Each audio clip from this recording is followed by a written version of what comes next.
Folks, Black Star Network is here. Hold no punches! I'm real revolutionary right now. Support this man, Black Media. He makes sure that our stories are told. Thank you for being the voice of Black America, Roland. Stay black. I love y'all. All momentum we have now, we have to keep this going. The video looks phenomenal. See, this difference between Black Star Network and Black-owned media and something like CNN. You can't be Black-owned media and be scared. It's time to be smart. Bring your eyeballs home. You dig?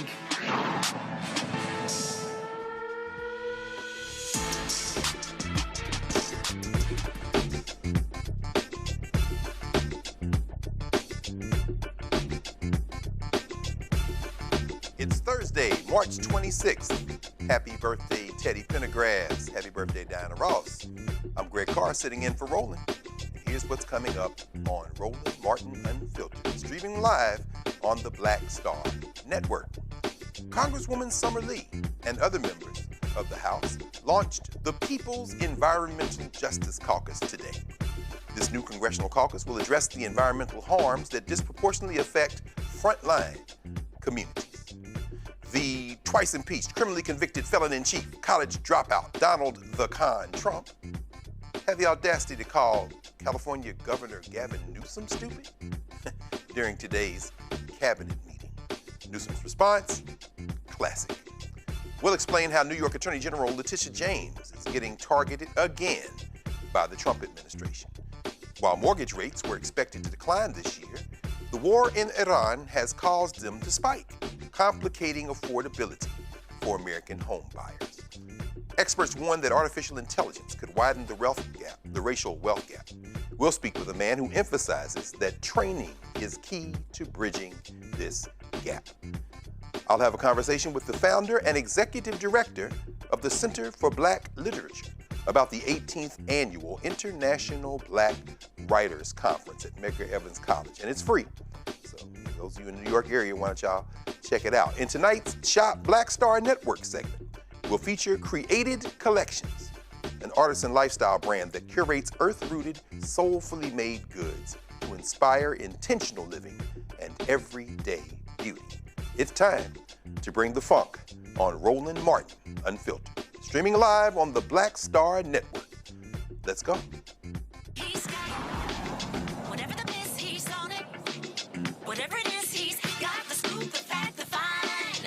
And when it breaks, he's right on time and it's rolling. Best believe he's knowing. Putting it down from sports to news to politics. With entertainment just for kicks, he's rolling. It's on go, y'all. It's Roland Martin, yeah. Rolling with Roland now. He's funky, he's fresh, he's real, the best, you know he's Roland Martin now.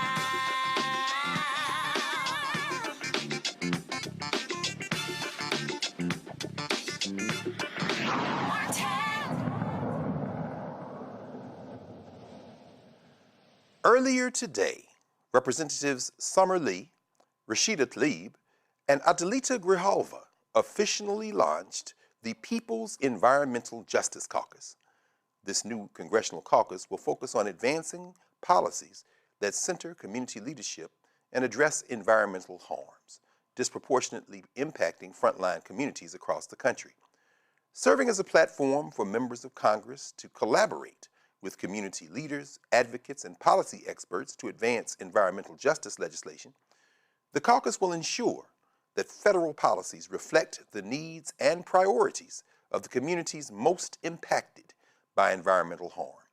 It will also help strengthen federal environmental justice protections and develop a community input process to shape the next iteration of the Environmental Justice for All Act, which will be called the Donald McEachin Environmental Justice for All Act.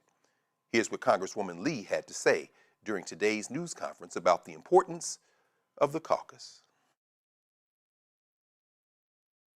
I don't think I have to tell anybody in here how critical this moment is.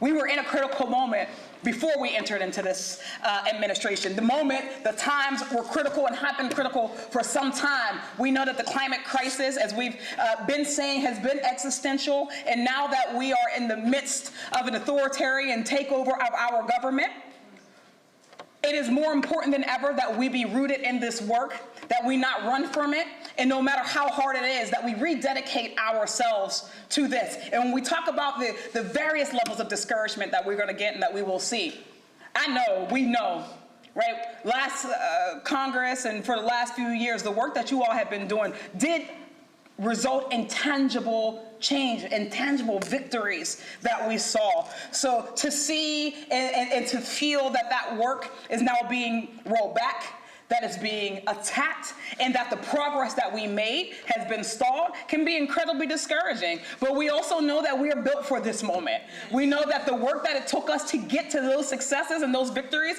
was not slight in the first place. So I know that this movement is still built for this. I know that we still have that fight in us, and whether we are tackling it at the federal level or if we're tackling at our locals, our states, that we all have some work to do right now. So I just want to be honest, as we talk about what Donald Trump has done, as he's ruled as an authoritarian, he has gutted, and we've seen it, he's gutted the endangerment fund, and he's weakened our pollution limits. He's been handing out exemptions.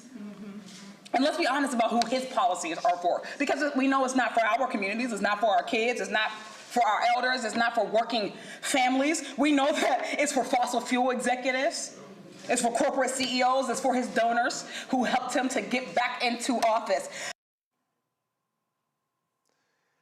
Let's jump right into it and bring our panel in. Dr. Nola Haynes from Georgetown University School of Foreign Service in Washington, D.C., Brother Mondale Robinson, Principal, Black Male Voters Project, and Mayor, Enfield, North Carolina, and of course our sister Reese Colbert, host the Reese Colbert Show, Sirius XM Channel 126, where talk empowers and becomes action, from Washington, D.C. Welcome, everybody. How's everybody doing? Good. How are you, Dr. Carr? Good to see you. Good to see everybody. Always good to see you. Today's good. Nola, these people, I know one of these cases, we got these high profile cases we saw back in the spring of 2025 in Alabama, dealing with flooding there, and how the EPA, well, the Department of Justice, backed up out of the agreement they had. And in July of that same year, we saw Tennessee with Elon Musk and his adventures, people trying to stop that. In February of this year, we all remember, I think it was a Thursday night when the sister came on, they had that lawsuit in progress in Cancer Alley in Louisiana. And then last October, Mississippi, with these wood pellets and folks trying to get into court to stop them, this UK firm, from damaging the environment. Nola, any thoughts about this latest front on the political side for these sisters coming together trying to create some energy on the legislative side to kind of push back against some of this stuff? Listen, I love it. Environmental racism is real. Coming from New Orleans, Hurricane Katrina, my family is still rebuilding from the Altadena fires and what's happening to Black families in Altadena due to climate disruption and climate crisis, right? So I unfortunately have a very, very deep connection with the way environmental injustice and environmental racism plays out. And Summer Lee is one of my congressional sheroes.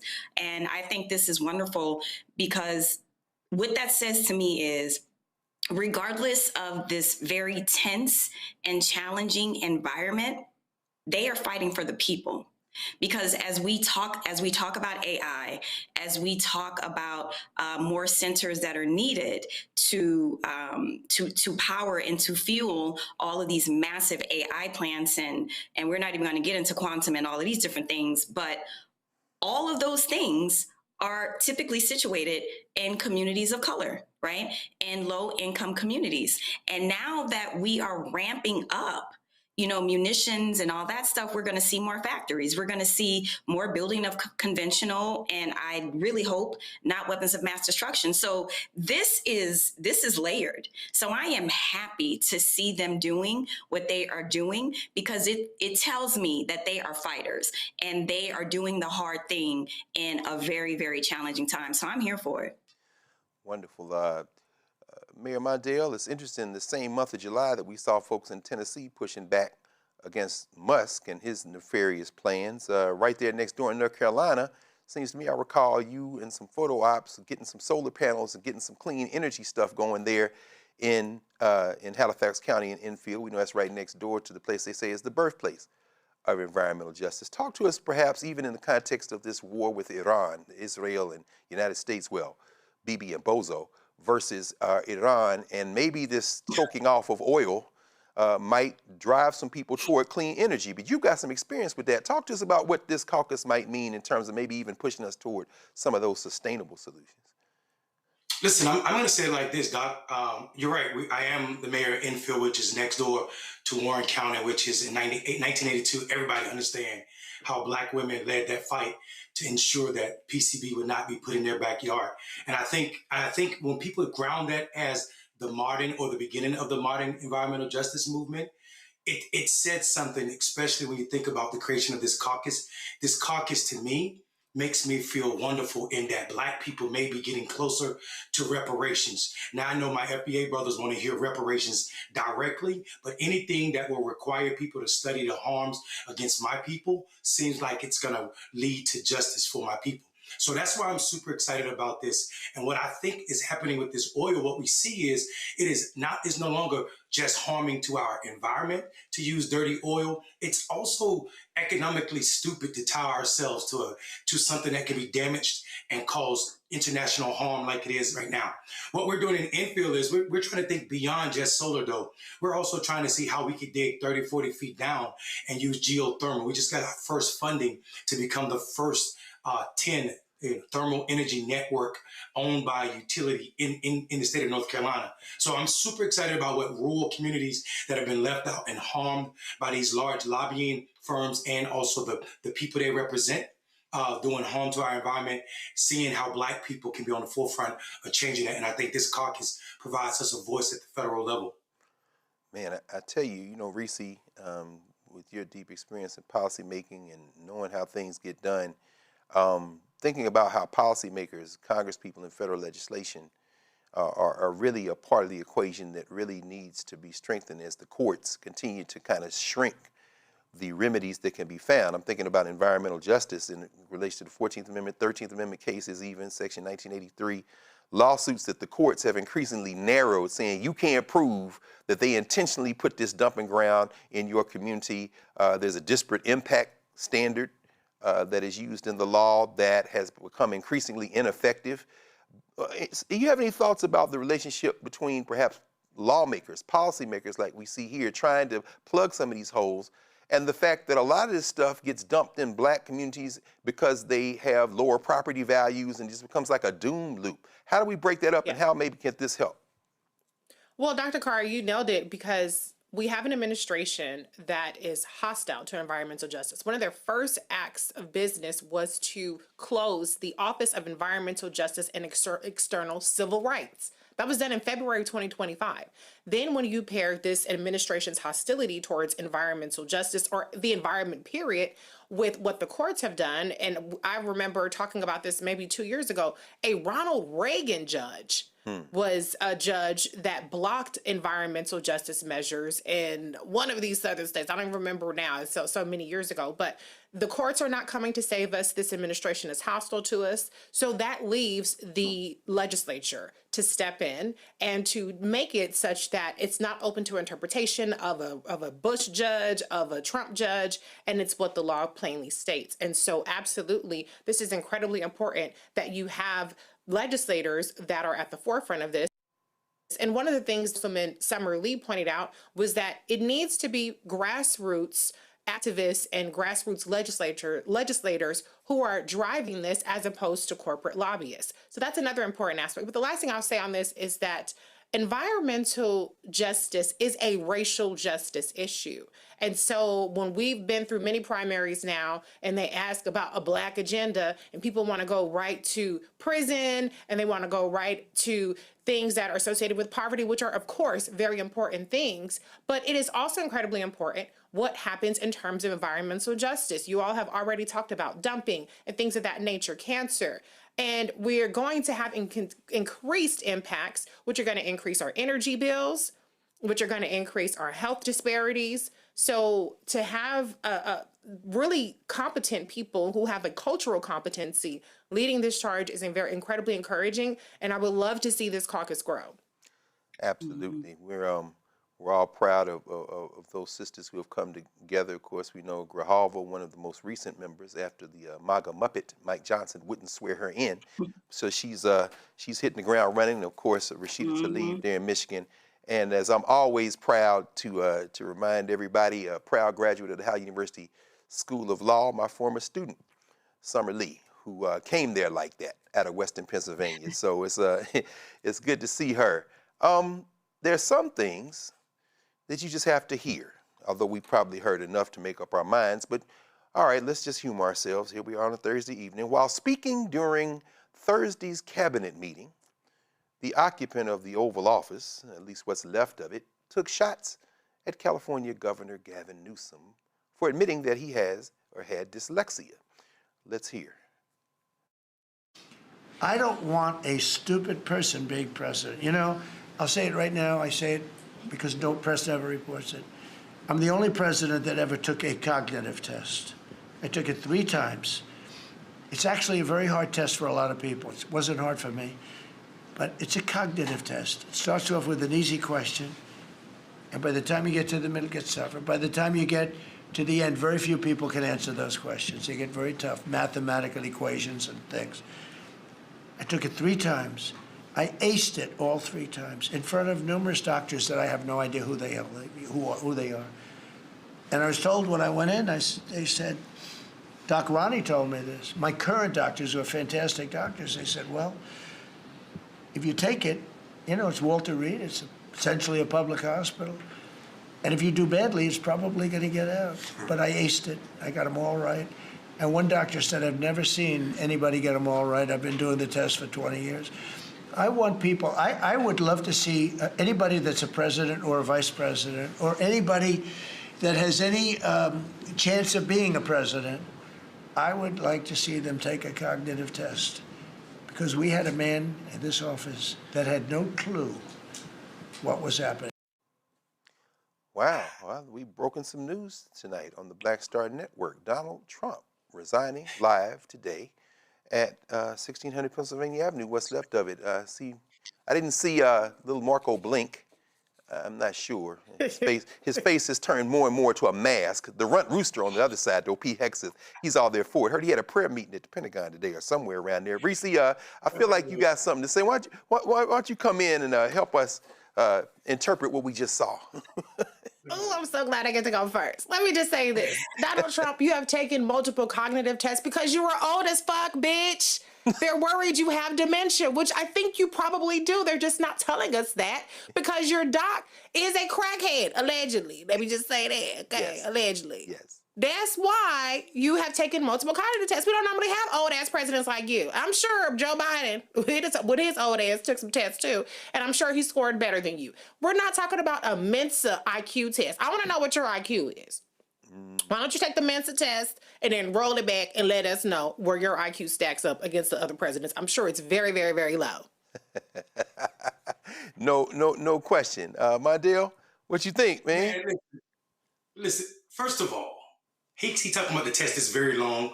He took the Montreal cognitive test.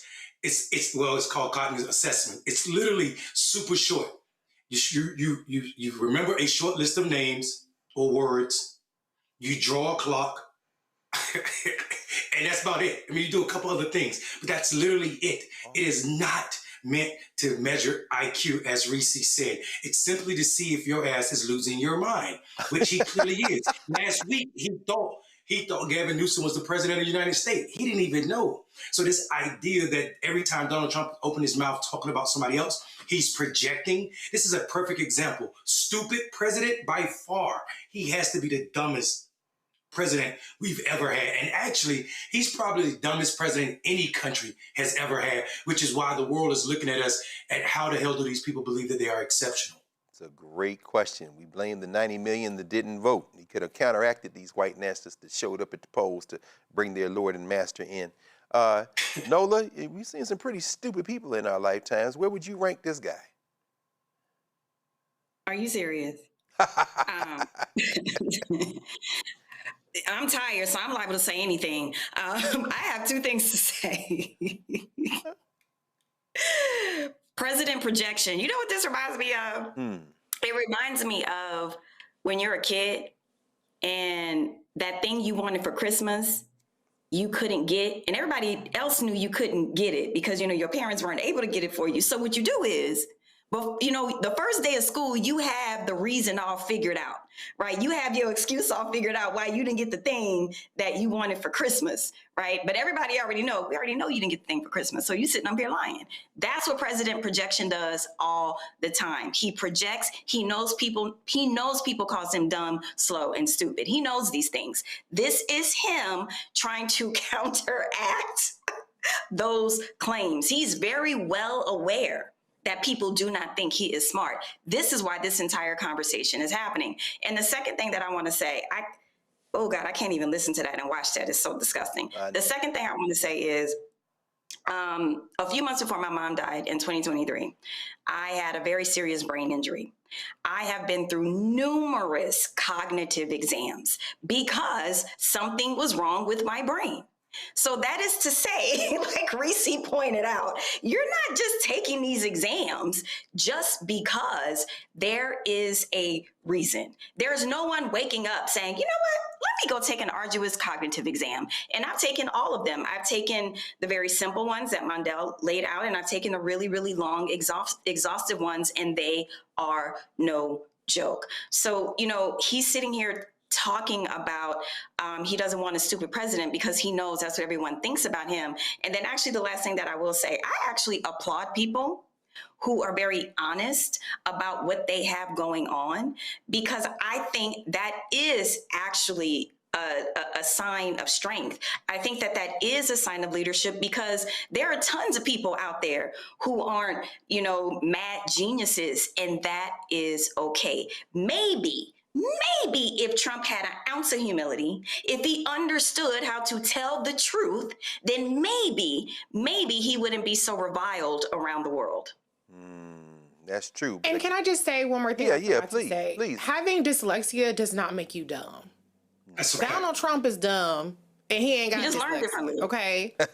And what we have in this country, because we are in a so-called advanced nation, is we have technology and we have resources and we have mechanisms that help people that have various learning disabilities or different abilities be able to still excel. And I think that Gavin Newsom is a great example of that. He made it to be governor of the largest of one of the top economies in the world, and he's been very successful at that. And so, but you know, Donald Trump consistently communicates a hostility, and he consistently communicates contempt for people that he as president should be trying to protect. But we know that's not what his agenda is, because he has tried to dismantle the education department, which primarily concerns with ensuring that people with learning disabilities are not discriminated against and that they're given ample opportunity to succeed. Absolutely. And I also, Dr. Carr, just to add, I think it's also a continuation of how we can label him a fascist and be comfortable with that labeling. Anybody that Donald Trump, like Hitler, they don't see as perfect, he finds a reason to discourage them. I think what Gavin Newsom did was he brought humanity to something that about 10% of the population in this country is suffering from. About 8 million people in his state alone have dyslexia. So him saying that, normalize this for children who are suffering through it, to let them know that, hey, that this is not a limitation. It's just something that you have to deal with and figure out how to manage. So I think Donald Trump, again, is isolating people simply because he don't want to see them as different. Well, he does see them as different and less than, simply because he himself is valueless without value. That's and you know, since everybody else had another comment, Greg, can I say? No. As professors, you know, I don't know if you saw this, but I saw this semester where I had the most amount of accessibility requests. Oh, yeah, and, absolutely. You know, like it's been the most that I've seen ever, right? So that tells me that students are going through something, that my brilliant students, whatever it is, but they're working it out. You know what I mean? They're getting help. They're using the tools, and their brilliant selves are sitting at Georgetown University in my space security class. So a person who may have a learning, who learns differently is not at all dumb, but that just points to Donald Trump's endless limitations. He cannot distinguish learning differently from being dumb. And the reason why he cannot, because that statement is about himself. I think you're absolutely right. Yeah, I've seen more accommodations letter and folks being tested, I think, anytime, by far. And it's probably going to continue in that way.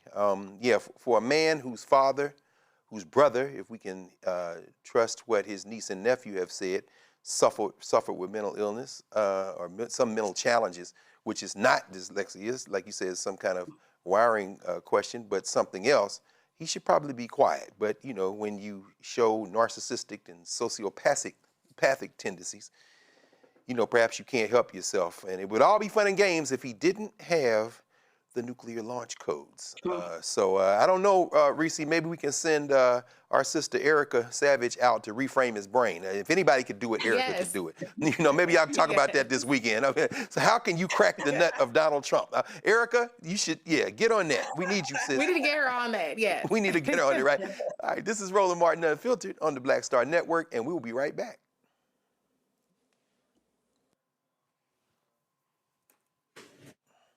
With medicine and science under attack, I want to keep you and your family informed and healthy. I'm Dr. Ebony Hilton, and I knew at the age of 8 that I wanted to be a doctor. So I studied hard and became the first African-American female anesthesiologist hired at the Medical University of South Carolina since its opening in 1824. And I always say I was made into a doctor, but I was born to be a mom. And as a new mom, wife, sister, daughter, and friend, I understand how frightening a medical crisis can be. I care for individuals on some of the worst days of their lives, and it's my mission to provide you with a safe space to gain clarity on issues affecting your mind, body, and soul. I recognize that there are health disparities, particularly as it pertains to race, and I want to help bridge the gap between you and your healthcare providers. Join me every Thursday for Second Opinion on the Black Star Network, where each week I'll invite experts from various medical fields to share the latest health news. We'll discuss topics such as the vaccine debate, mental and sexual health, medical bias, infertility, menopause, andropause, nutrition, and aging. Together with my medical colleagues, we aim to provide you with a second opinion. Don't miss it, Thursdays only on the Black Star Network.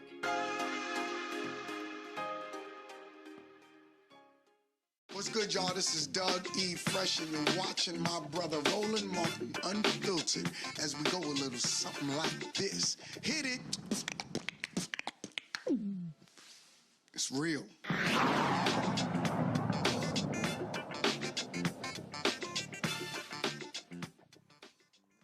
The war with Iran is driving U.S. mortgage rates up for the fourth straight week. Economists expected 2026 to bring lower mortgage rates and more homes for sale after last year's 30-year low in home transactions. Instead, data show the average 30-year fixed mortgage rate rose to 6.38% this week, marking its fourth straight weekly increase and the highest level in over 6 months. It is the largest one-week jump in mortgage rates since April 2025, when markets were affected because of Bozo's initial tariff announcement, Donald Trump. Real estate experts say that higher mortgage rates driven by the conflict in Iran and a weakening job market are making buyers more cautious. Home sales are generally sluggish, but they're generally sluggish in winter months, usually gaining momentum in spring when listings increase and buyers return. By late February, early signs suggested home sales could pick up when rates slipped below 6% for the first time in over 3 years.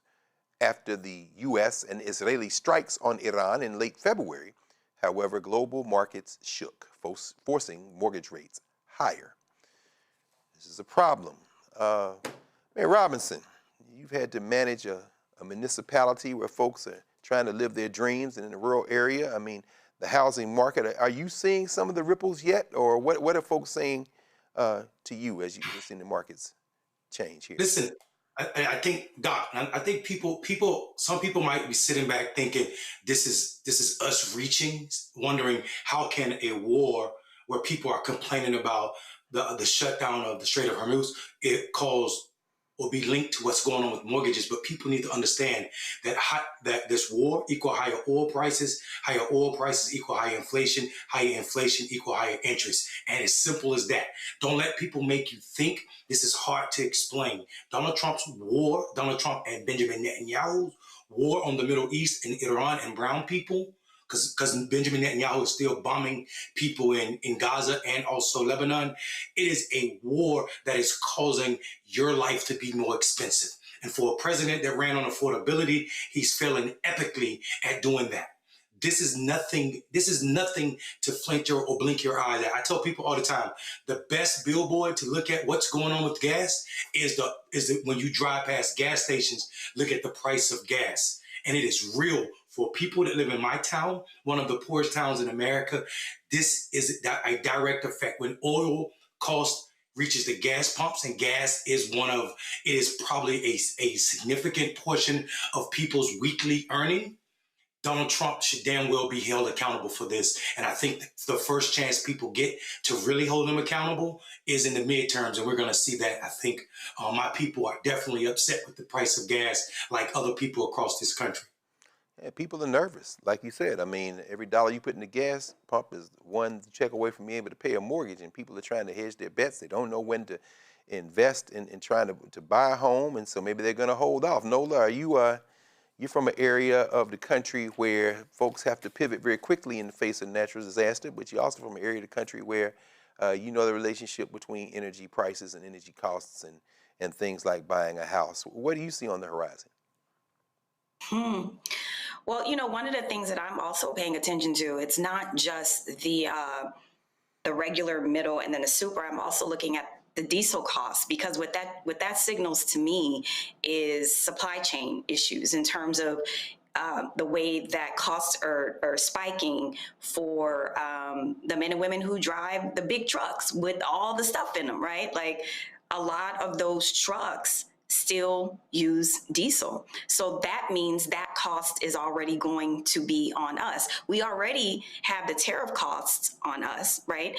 I don't think we've had a conversation about fast fashion, but you know, the way in which the tariffs have disrupted kind of the fast fashion industry, we are seeing very similar things, you know, to supply chain. I mean, fertilizer prices are going up. So it's not just the immediate impact of what we're seeing with our eyeballs at the gas stations. It's also those things that we don't pay that much attention to. And those fertilizer costs that are going to go up, that means that the steaks that are already super expensive, you know, that's going to go up. That means that the cost of, you know, different types of meats and everything else is also going to go up. So I'm seeing this kind of like a larger picture in terms of the different ways that Donald Trump's incompetence impacts Americans' kitchen tables. And it's not just our kitchen tables. He's impacting a lot of people's kitchen tables around the world.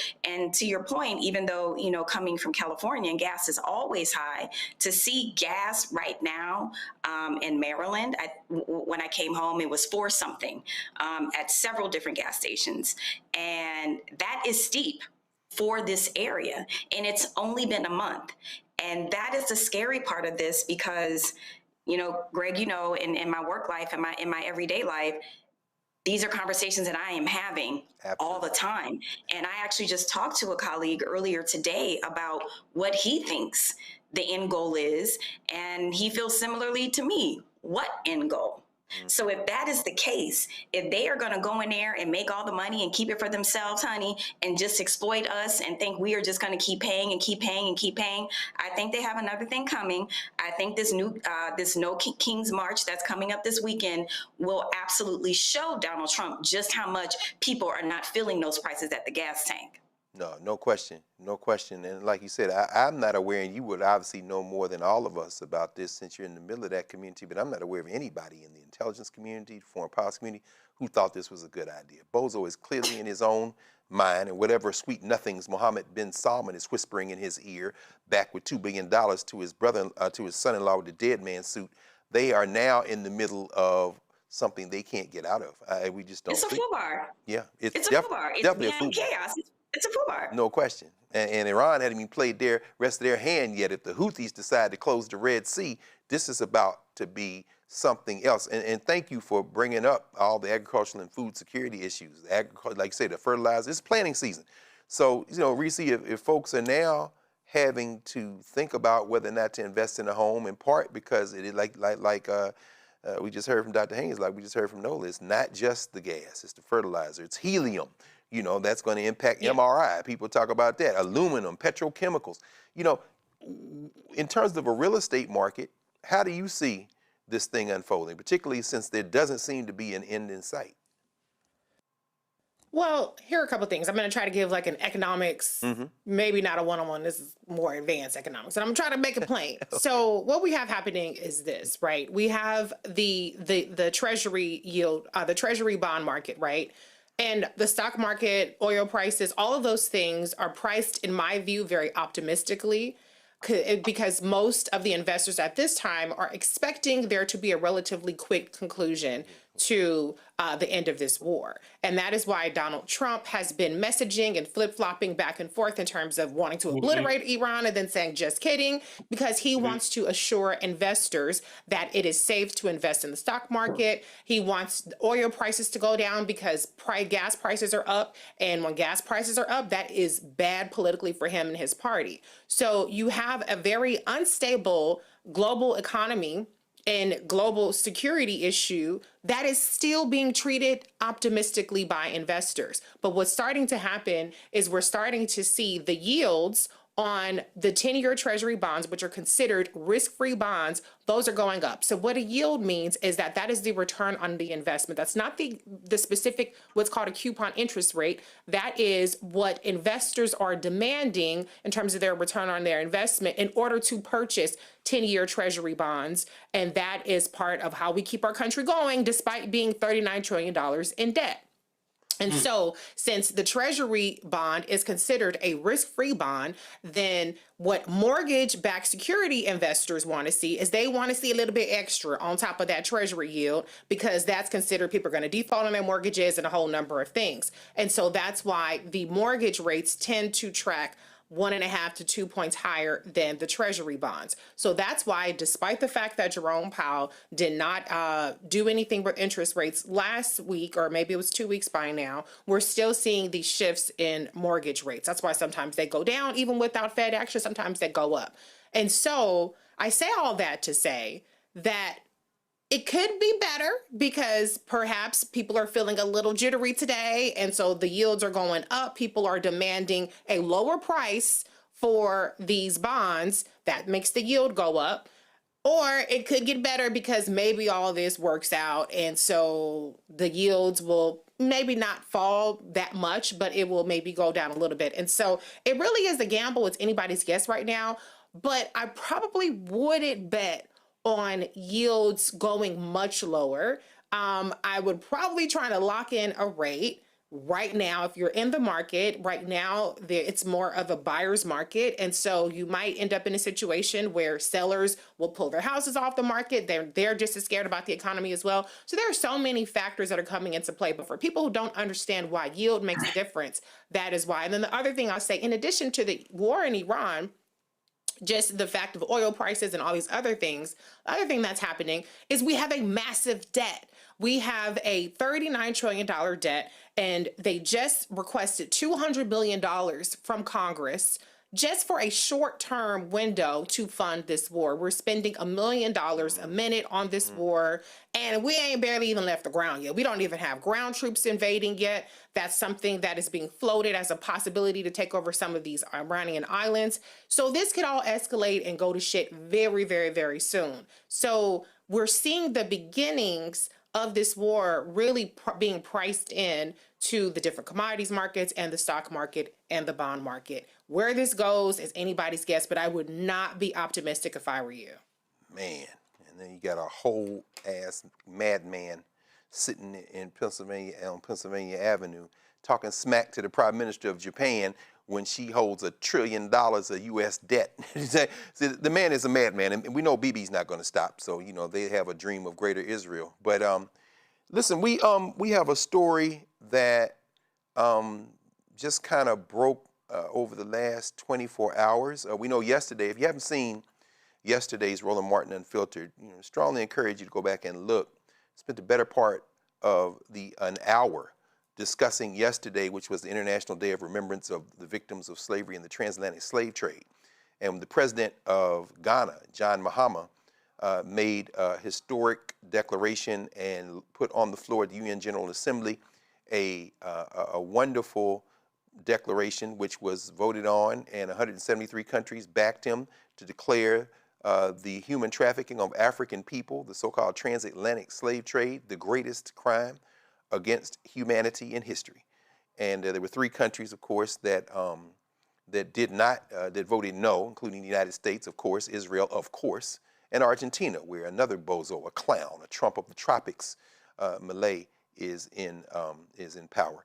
And then all the European countries abstained, the ones who have the most blood on their hands. But today, President Mahama is in Pennsylvania. As we speak, I think he's probably still on the campus of Temple University in Philadelphia, but he was supposed to be at Lincoln University. So I want to ask you all about this news that broke this week after months of planning, right down to the execution of a visit to the alma mater of Kwame Nkrumah, the first Prime Minister of Ghana.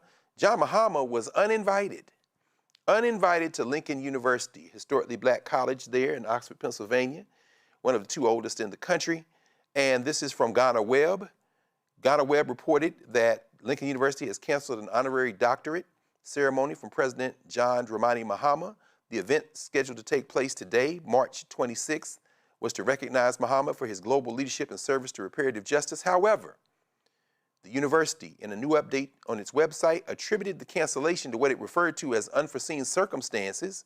However, the Embassy of Ghana issued a statement day before yesterday that linked the cancellation to the ceremony's cancellation to LGBTQ plus concerns. If you're following what's going on all over the continent of Africa, but now Ghana, there's a piece of legislation currently before Parliament called the Human Sexual Rights and Family Values Bill. It's been described as an anti-LGBTQIA bill, and while President Mahama has not taken a position on either side, and the Ghana embassy said he's going to let the democratic process work out, that wasn't enough, apparently, for some groups that said he shouldn't be on this campus, and the president of Lincoln rescinded the order. Nola, should she have done that? That's a challenging question. I don't have an answer. That's why I'm saying I'm throwing it out now, and I know nobody was ready for it. But I mean, you know, what are the choices here? Well, you know, in my experience, I remember being a very vocal student, coming out of UCLA, you have an issue that means a great deal to you. You're going to lean into that and you're going to apply pressure onto the administration. And actually, I didn't know that Ghana was going through some of the same things that a lot of the other countries on the continent are going through. And, like I said, I don't have an answer to this. I'm thinking about my years as a student who was very, very active. And I'm also thinking about now my role, as an educator now. And I would have sided with my students, if I'm being honest with you. I would have sided with my students. But the last thing I'll say is this. When I lived in Ghana, gay men just come to me. They just flocked to me. And what was sad was the gay men who couldn't live out loud and proud. That broke my heart. But what I also understood is that I was there and my very progressive self, my different worldview, and I didn't want to disrupt what they had going on. But what I'm saying is, from a personal perspective, there are a lot of LGBTQIA folks in Ghana and on the continent, everywhere, period. And so the president saying, let the democratic process, play its part kind of sounds like he doesn't really want to deal with it. He doesn't really want to talk about it. And maybe that is not the best look. Like if you're against it, that's what you're going to stand on. And if you're for it and you don't want to say it, you may say something wishy-washy like that. So I don't know the whole story. I'm just saying, I remember my days as a very active and progressive student, and knowing my role as a professor. If my students came to me and they had an issue with someone coming to the campus, and the issue was one that had a lot of cultural and social and political consequence, I would give it a lot of thought. But like I said, I would most likely side with my students. So I don't know the whole story at Lincoln. It's a challenging situation, but I agree. I remember being a student, and what they were looking for was him saying, you know what, I stand by the LGBTQIA community, and he didn't do that. Yeah, listen, I'm sure that Roland, who knows Dr. Allen, Brenda Allen, the president of Lincoln, will probably have her on either tomorrow or next week and try to, because I mean, it's just truly unfortunate all the way around. There's no winner in there. Kwame Nkrumah went to Lincoln. And so, yeah. and after yesterday especially, I mean, we're looking at maybe there's just not a good choice. Roland Martin Unfiltered. We'll be right back after this break.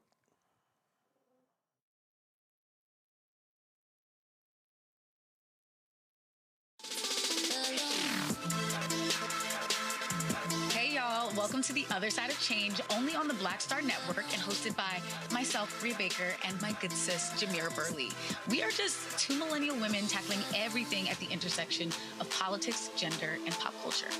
And we don't just settle for commentary. This is about solution-driven dialogue to get us to the world as it could be and not just as it is. Watch us on the Black Star Network, so tune in to The Other Side of Change.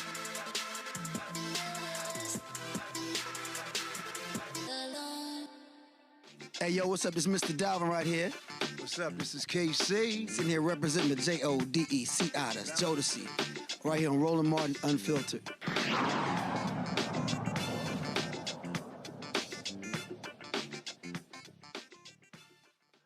The wealth gap between white Americans and Black and Hispanic Americans continues to widen, according to recent data analyzed by Wallet Hub using federal statistics. I hope you can still trust those damn numbers. The U.S. Census Bureau survey of income and program participation revealed that in 2021, households headed by non-Hispanic white individuals had 10 times more wealth than those headed by Black individuals. Wallet Hub's analysis found median household wealth levels of $250,400 for non-Hispanic white households, $24,520 for Black households, $48,720 for Hispanic households. These wealth disparities have significant implications beyond finances. They are closely linked to health outcomes, life expectancy, and social stability. Additionally, there is concern that artificial intelligence could exacerbate this racial wealth gap. Monk and Yang, co-founder of First Street Partnerships, joins us from Montclair, New Jersey, to discuss training initiatives that could help bridge this gap. Brother Monk, welcome to Roland Martin Unfiltered. Thank you. Really appreciate being here. Hey man, it's a blessing to have you here. Help us work through this. I mean, AI is not going anywhere. The train has left the station, and the gap seems to be almost insurmountable. I mean, as African people, we've been through this. Obviously, they came and got us, and as they got us, the corporations that used our labor just made a gap that perhaps is permanent. How do we I don't know if reversal is the right question. How do we change it? Talk to us about how we renegotiate the terms of this thing. Yeah, I think renegotiate's a good term to use for something like this. We are in the middle of another attack on kind of Black wealth creation in the country that's happening to everyone at the same time. More acute effects of it. I think the thing that's different in this case is the area or the piece of it, the technology that is AI, can actually be used to participate in some of this wealth transfer and everything that's going to happen economically going forward, because now it puts small business owners, it puts people who are moving through the corporate world in a position where they can really take advantage of what the power is that AI possesses. Oh wow! Well, I mean, you just opened up something to participate, huh? I mean, so this doesn't take a certain level of capital. It doesn't take a certain economic stake to be able to participate. I mean, what kind, are we talking about training? Are we talking about access to, what kind of jobs? The job market, could you walk us through how that works? Because the way I understand AI, it seems like you're going to have to be on the inside to even be able to participate. How's that going to work? Yeah, I think one of the big things that I talk about when I'm doing my trainings is I let people know that the conversation about AI that's happening online, that's happening through social media, is not the same thing that's happening in the boardrooms, in the corporate environments, with the small business owners. Folks are in new phases trying to understand this technology. People are trying to figure out where they fit into things, how they can use that for their careers. And when I do these trainings, and we've done it with HBCU students, we've done it with bankers, we've done it with professors, we've done it with folks in the nonprofit industry. And the same thing across all of it that I say and that we see is the folks who have been in the game for a while, the 20, 25 years of experience, you know where the skeletons are buried, you know how to solve the problems. You are the person that I would make most dangerous with AI, because understanding that when you put the human judgment, your human context, your human ability to take information and understand what the right path is, and you add that to the fact that AI can then execute that for you at a lightning speed, you can then do things that you would have never been able to do before. So businesses that you may have had in your mind that you couldn't have done because you don't know too much about legal, or it's a little bit too time intensive to do some of the communication side, you can do with AI and really stay in your zone of genius, that thing that you wake up every day, that thing that makes you really special, that thing that our community is filled with. But we have to then get over these additional barriers of entry. Oh, did you go to school? Did you get the pedigree? Do you know how to fill out the forms properly? AI lets you pass through that a lot of the times. And so you can become dangerous. And so my whole thing is about, let's get dangerous. Let's stop just talking about it. You know, it's interesting that you raised that, brother, because I was reading an article a couple of days ago in the Daily Pennsylvanian, which is the student publication at the University of Pennsylvania, West Philly. And the students were demanding that Penn either slow their roll on integrating AI or rethink how they are embracing AI, because they said that it is eroding very quickly the learning process, and they are not having that time in college to basically go analog and read and think and dialogue, and that's really the value added. And so when you said zone of genius, I think that's a message, particularly for HBCUs or any student, quite frankly, university or not, that could be very helpful to think about this. It's those thinking skills, those non-technical skills that need to flourish. I mean, so when you're approaching these young people, when you're approaching anyone, and you talk about the zone of genius, does it seem like it's counterintuitive for some of them? Because it seems like everybody's saying, oh no, you got to grasp this AI, you got to grasp these concepts, but the thing is moving so quickly, right? Everybody was talking about coding a few years ago, and now it's like, yeah, no, those jobs are, so how important are those soft skills, those critical thinking skills, those contemplative skills, those kind of skills, and how do you approach that in conversations with people who are bombarded with maybe a message that make that seem like it's counterintuitive? Yeah, no, I mean, that is the skill. The human skill is the skill. What I tell people is, what we talk about when it says learning AI, I think when people are talking about AI fluency, that is understanding how to open up ChatGPT and how do you do some deep research, and did you know that it can make emails for you, and do you know how to make video and all of those things, and that's important and that's helpful. But quickly, most people will be at a place where they kind of understand some of those basics. The real important thing is your judgment, your critical thinking skills. And so what I tell people is, if you had an incredibly talented intern who is now working for you, but they're new to the company, how would you work with that intern? How do you structure your thoughts so that you even understand what you're trying to ask it to do? How are you clear? How do you provide context? How do you do these things so that when the intern comes back with 50 really good sounding examples, you know that this is the right one to do, because I'm adding my own experience. I know that these first 10 would never work here. I know that my community would respond to these 5 right here. So that's where that experience really comes in. And so you brought up the point about the students, and that is a a massive kind of existential problem, because that's where you're supposed to be building up that experience. And so it's very easy to take AI and use it as a shortcut because it sounds really good and say, hey, I don't really need to read all these things or go through the pain of learning it because AI can do it for me. And that's not the case. It can sound like it did it well for you, but if you're not putting your own human spin and understanding on it, it'll be hollow. And that's how you see the generic things that people say, clearly AI made that.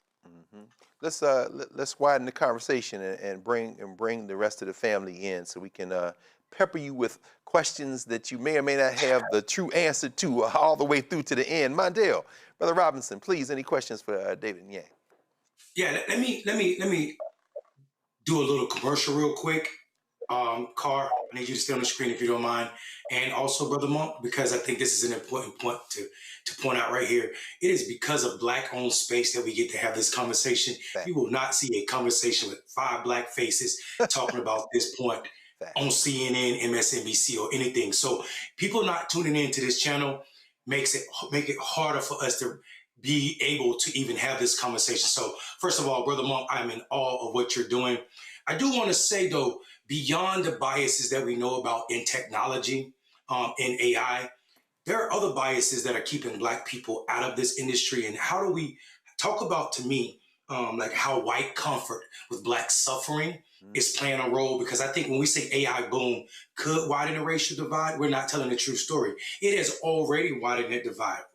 White people are already making a ton of money off of AI in a way that we aren't. And part of that is not just the biases in facial recognition. It has to do with how banks set up and how people will lend to white people when they won't even lend to a Black borrower who may be better suited.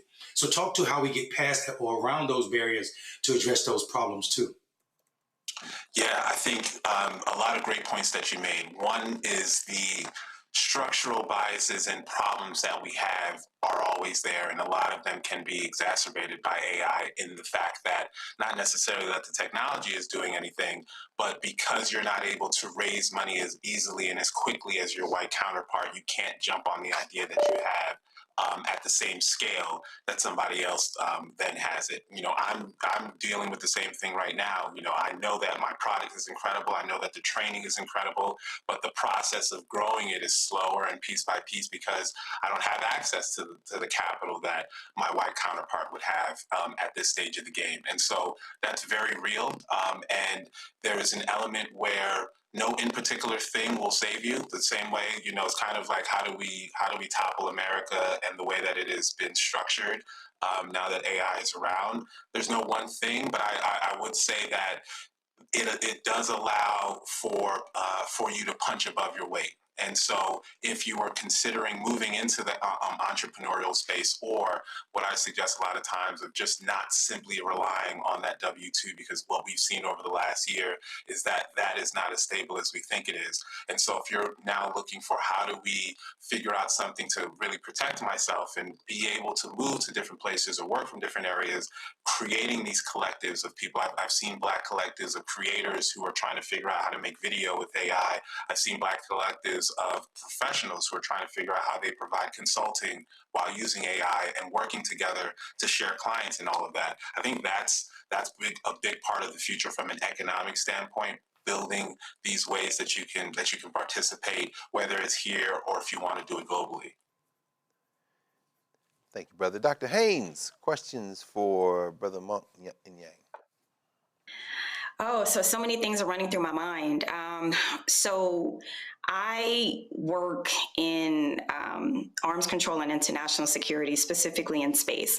And it's very, very tech forward. Actually, just today in my lecture, I introduced my students to a part of the government that thinks about technology 20, 30 years beyond, an agency called DARPA.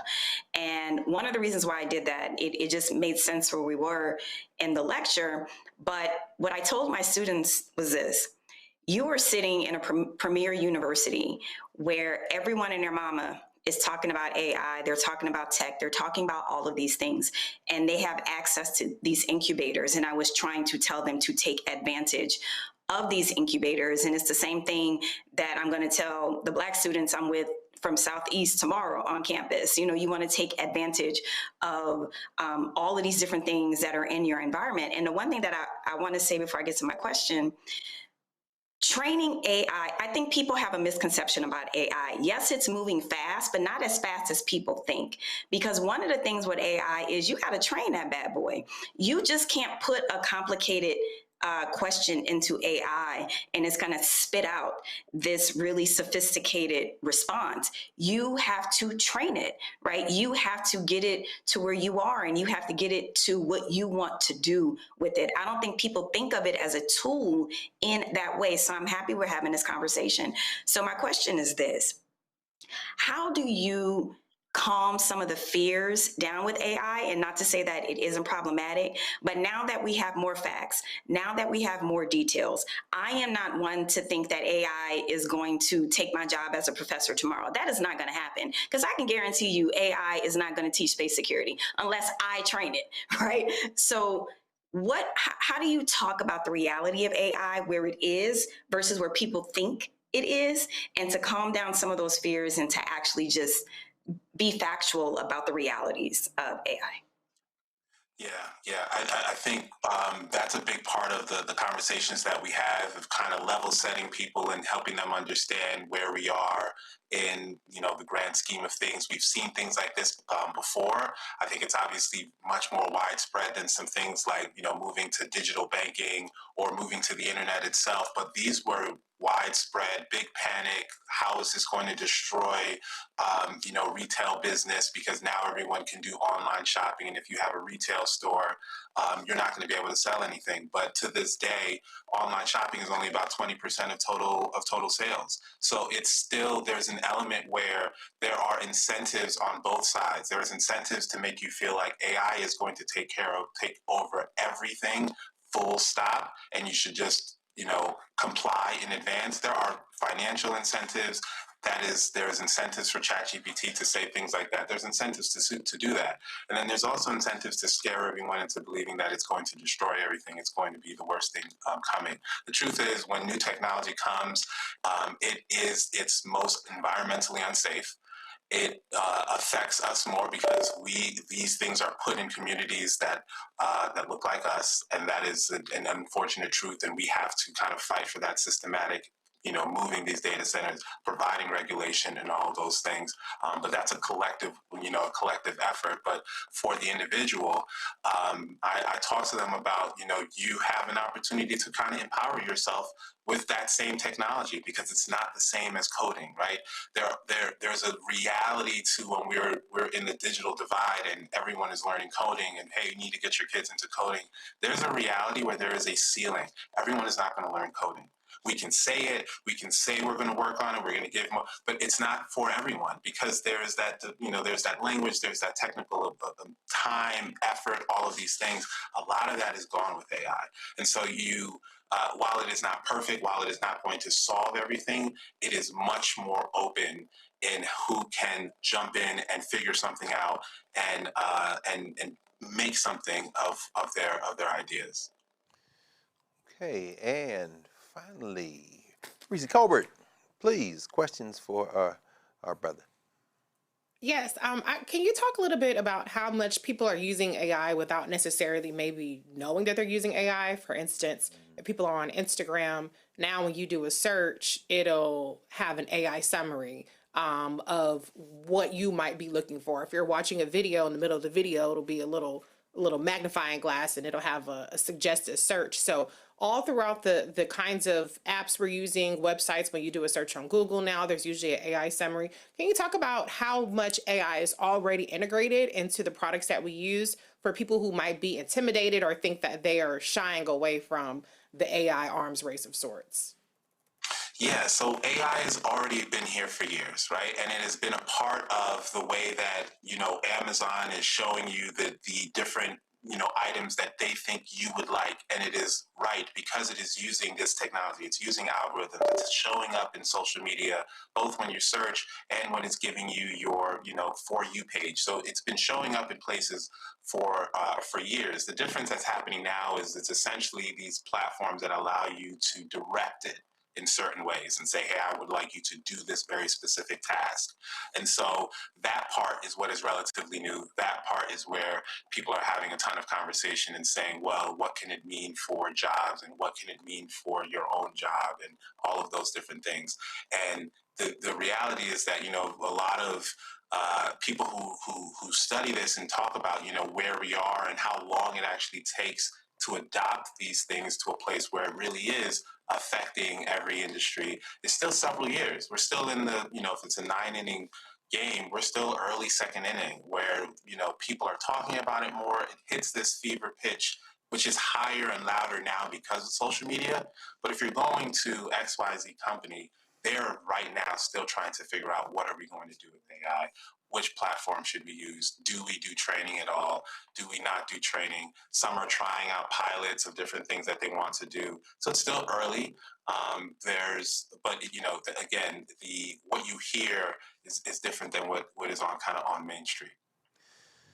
Brother Monk and Yang, I'm looking at the website. Is this right? The number 1 firststreet.co. Is that you? Yes, the number 1 firststreet.co. All right, very good. AI for teams building real things. Monk and Yang, thank you, brother. We've had a crash economics lesson from Reese, and now we've got a crash AI lesson from you. Listen, I agree with you, Mayor Robinson. Where the hell else you gonna get something like this? We appreciate you spending some time with us, brother. Come back soon. We're gonna need you more, probably quicker, sooner rather than later. So thank you, brother. Thank you. I'm always here. It was a great time. Oh, wonderful. When we come back in a minute, we're going to address something that looks like it's breaking. And since we've gone on the air, it looks like Bozo said he's going to pay the TSA workers. Now, how in the hell is he going to do that? Roland Martin Unfiltered will be right back here on the Black Star Network. A decade of love, joy, and power. Black Voters Matter is 10 years old, and we are just getting started. This is love with a purpose. This is Black joy in motion. This is unstoppable power. Across campuses, neighborhoods, and back roads. Let's go! We show up not just to vote, but to be seen, to be heard, to belong.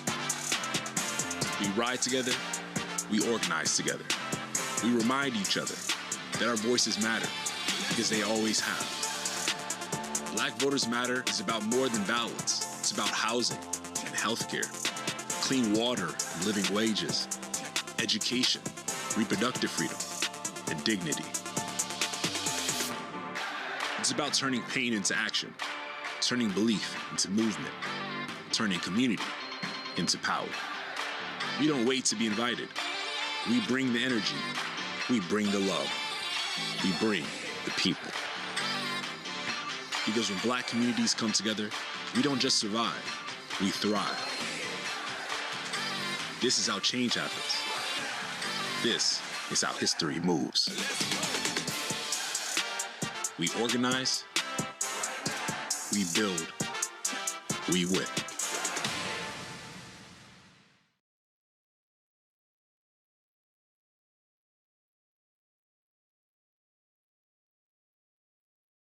I'm Russell L. Honoré, Lieutenant General, United States Army, retired, and you're watching Roland Martin Unfiltered.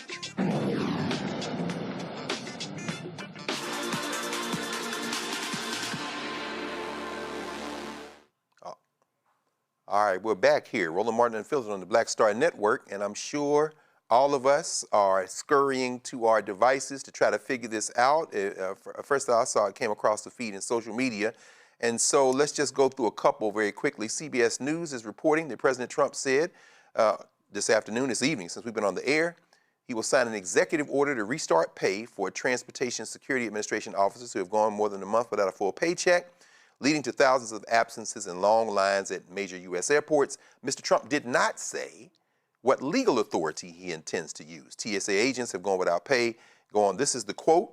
And this is really distasteful, but I'm going to do it because apparently everybody is doing it, and it's sad that we are. We should stop reporting or repeating what he puts on social media and wait for a better process, regular process. But this is what he has put out on his bogus-ass Truth Social platform. Quote, because the Democrat, I'm going to read it just as he wrote it.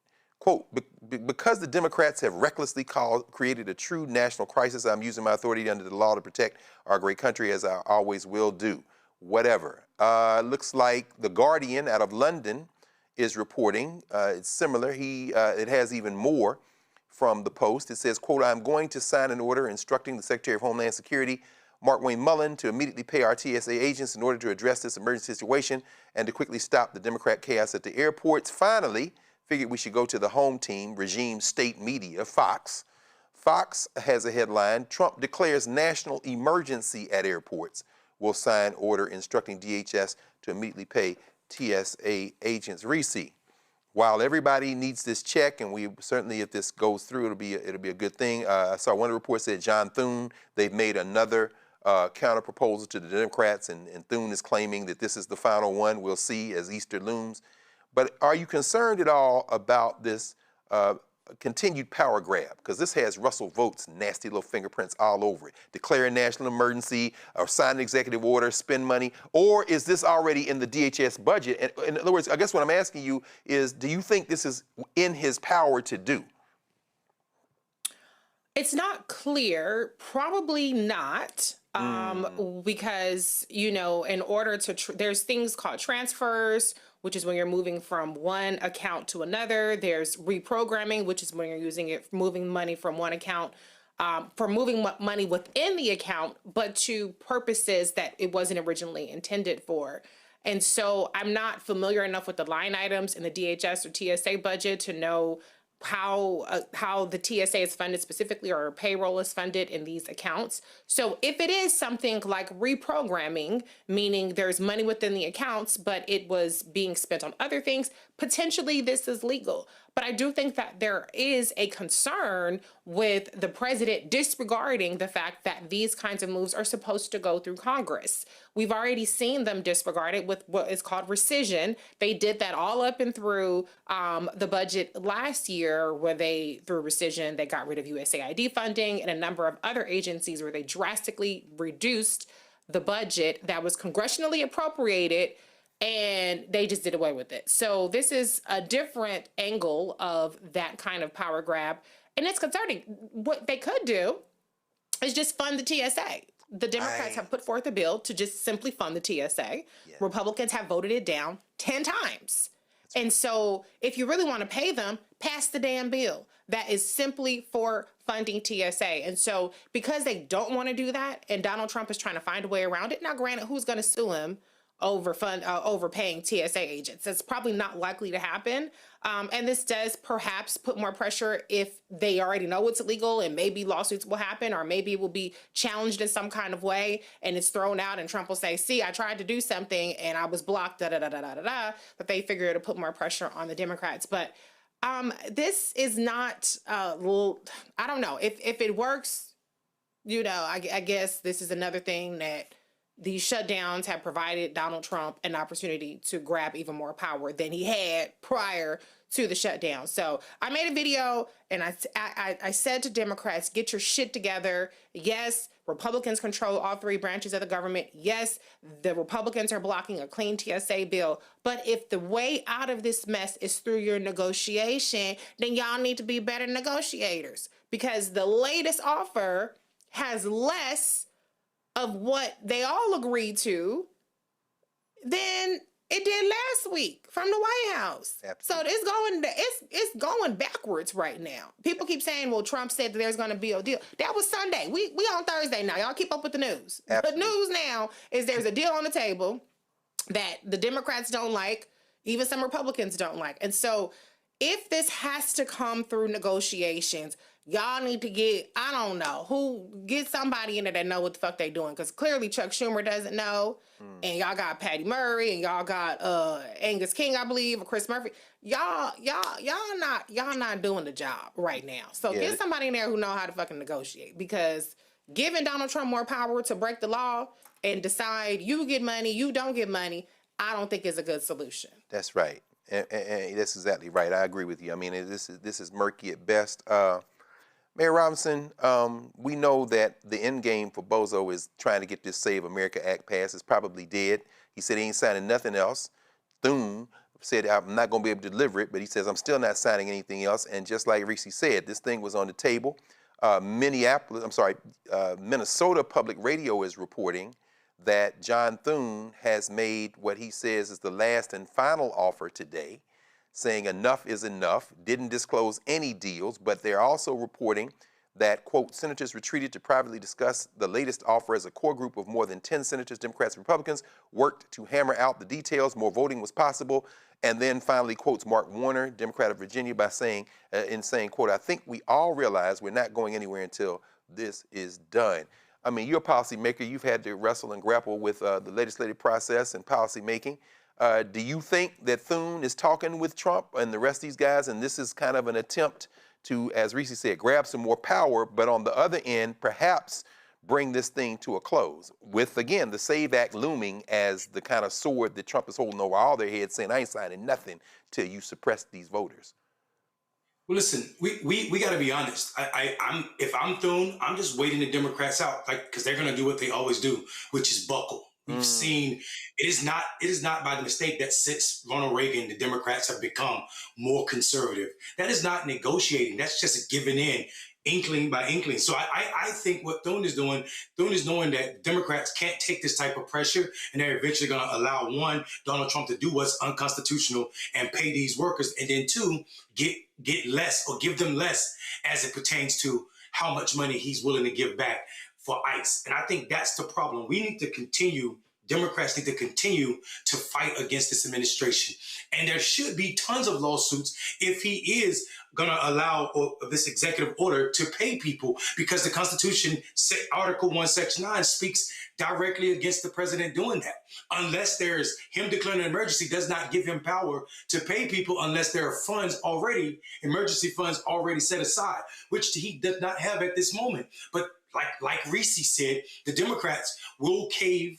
They will, with their non-negotiated ass, give Donald Trump exactly what he wants, which will lead to another what looks like a victory for Donald Trump and more power, making him the most powerful president we've ever seen, and damn near close to king.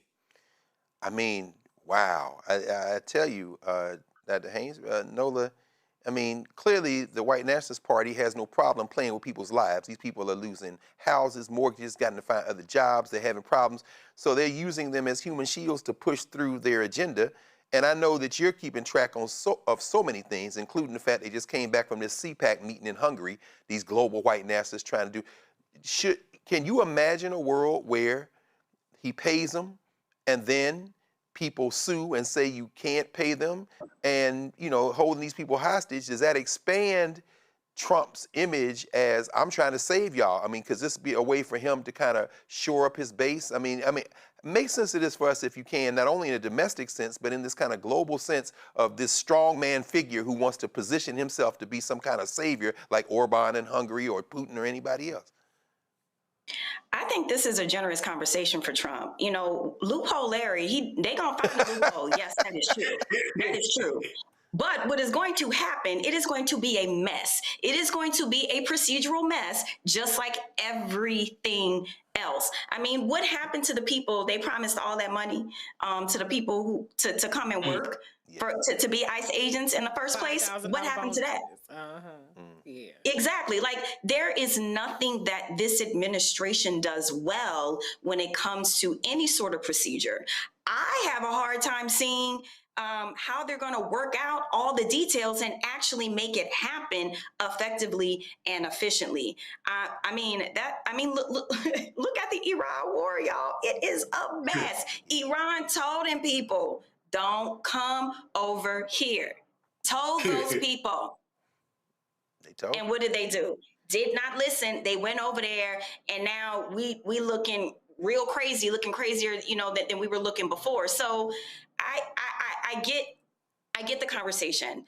I get how Trump and his ilk, the one thing that they do is find a loophole, but that's really about it. They have a hard time crossing the finish line with procedural things, with procedural processes, in terms of paying people, a lot of people, back pay, all these things. Y'all really see that happening efficiently? I don't. No. I think it's going to be a mess. No. And in terms of the political part, the way that, the Democrats may or may not respond, I mean, I personally think they are in a situation where it still hasn't clicked in a lot of their brains that, y'all, this is a rusty knife fight. It's not just a knife fight.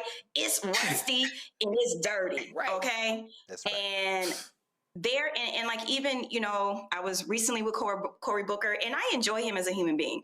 And then I saw one of his interviews where he was trying to convey that there really is still cordiality and all these things behind the scenes. And I'm like, okay. I said, come on, man. Come on, Cory. He's a great brother, but come on, man. Why? Even if that's true, first of all, ain't nobody trying to hear that. Ain't nobody trying. We are in a rusty knife fight. Yeah, no question. Well, he got off the AIPAC breast, so maybe the next thing is he'll wake up to the reality that, these people are not your friends. So I think he says he's angry. He's angrier than he's ever been, and I see it. However, anger is one stage of this. To Reese's point, how are you going to apply this? What does that look like? What does that anger look like applied? I mean, yes, I know that there was a War Powers resolutions, and they have a whole strategy for that. And okay, that's fine. But regarding this situation, right? Regarding making Trump look strong, to your point, Greg, right? Even if that's not the reality. That's not the optics. That's right. Right? That's not the optics. And so right now, the Dems are losing the optics, which means you losing the people. Right. And yeah, that's exactly Can I say right. something? Oh, please. Yes, please. I think part of the reason, sis, you just said some powerful stuff. Correction, powerful shit. I think part of the reason the Democrats are losing the optics is because they only know one thing, and that thing is they are still playing politics like it's the 80s or 70s. Yes. We are no longer in an era where baby boomers are the majority of voters. They will never be anymore. It is millennials and the generations behind them.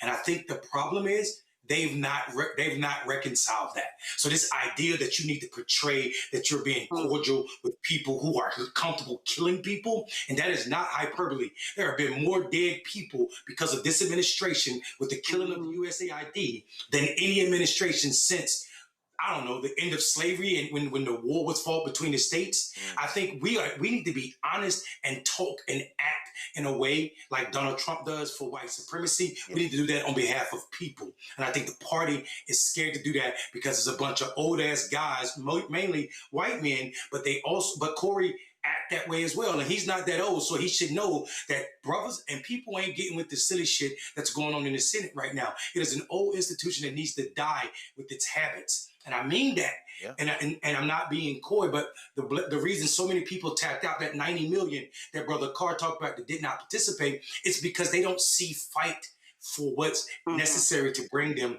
from a point of surviving to a point of living. That's a good point, Brother Robinson. We're going to move on to another quick story before the break. In Wednesday's financial, Reese, hold, give me a second. Let me get through this story right here. We'll come back on the other side. In Wednesday's Financial Services Committee hearing on tokens and digital assets, Massachusetts Congresswoman Ayanna Pressley explained the need for strong digital finance regulations that protect consumers, not harm them, or allow the wealthy and well-connected like Trump to enrich themselves at the expense of everyday working people. Let's take a listen. Thank you very much, Mr. Chair. As we're talking today about tokens and digital assets, I just want to, for those watching at home, just really center the American public and my constituents of the Massachusetts 7th. It seems everything and everyone is being attacked except for affordability. And people are really struggling. They are struggling to pay for their rent, groceries, gas, and medical bills. They are exhausted by the constant chaos coming out of this White House. And Donald Trump and his co-conspirators are making millions at the expense of everyday working people. Trump and Republicans in Congress are continuing to try and weaken the SEC and make it harder for them to protect investors and consumers. Mr. Banai, you worked at the SEC and CFTC, and now you work in digital finance. Previously, you mentioned that you think regulators could have played more of a role in shaping these emerging technologies years ago. Can you just expound and elaborate on how the SEC, the Securities and Exchange Commission, could have exercised oversight of these technologies and protect consumers? The same decisions that the current SEC is thinking about, could have also been, those authorities could have been exercised under the last administration. A different strategy was undertaken, and we could talk about it sometime. But I think the hardest thing for the SEC to do right now is, for example, looking at the whole myriad rules under Reg NMS, including the order protection rule, which was mentioned earlier, and conducting industry outreach and roundtables in order to try to understand how we can bridge the gap between, for example, the public price feed, the Securities Information Processor, the SIP, and on-chain based trading. For example, integrating data both on-chain and off-chain through connectivity between the SIP and US regulated liquidity pools. These are all issues that can be surmounted, but it requires extensive fact-finding. And I would encourage this SEC to engage in that fact-finding alongside the other efforts it's doing. Otherwise, it's going to lead to the same lack of progress. Thank you, Mr. Benign. Mr. Zecca, I'm interested in NASDAQ's approach to tokenization as a way that empowers shareholders to hold companies accountable. Are you working with consumer groups and advocacy organizations or other stakeholders on that goal? And how can interested parties like myself be involved? Well, thank you for the question. We're not directly in touch because we're sort of the exchange. We're not the end. We're not with the end customer. I do know that there are intermediaries who do speak to various groups, and we're happy to demo our technology for anyone. Okay, all right. We'd be happy to reach out to you. I'm going to take you up on that, Mr. Zecca, on the record. Would you commit to working with my office as we move forward in that process? And I just really do believe as we innovate that we have to have advocates and impacted consumers. They should be at the table. Okay. Will you commit to that? Yes, we'll be happy to Okay, excellent. Happy to work with you. All right, Mr. Benson, as a former member of Congress, I know you understand the importance of the public trust. Do you agree that there should be laws around digital assets so members of Congress or the president, for example, cannot unjustly enrich themselves or abuse their position? My time is short. Yes or no?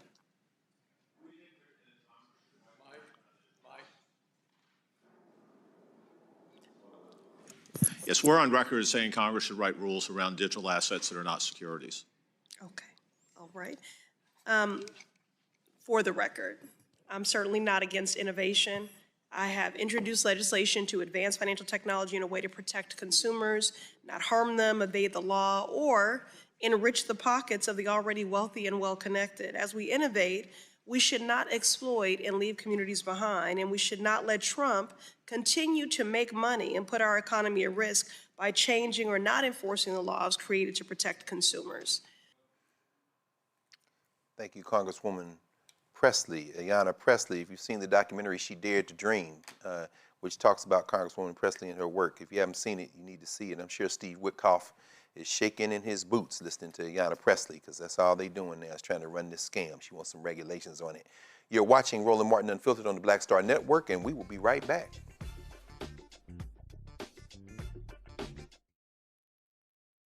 With medicine and science under attack, I want to keep you and your family informed and healthy.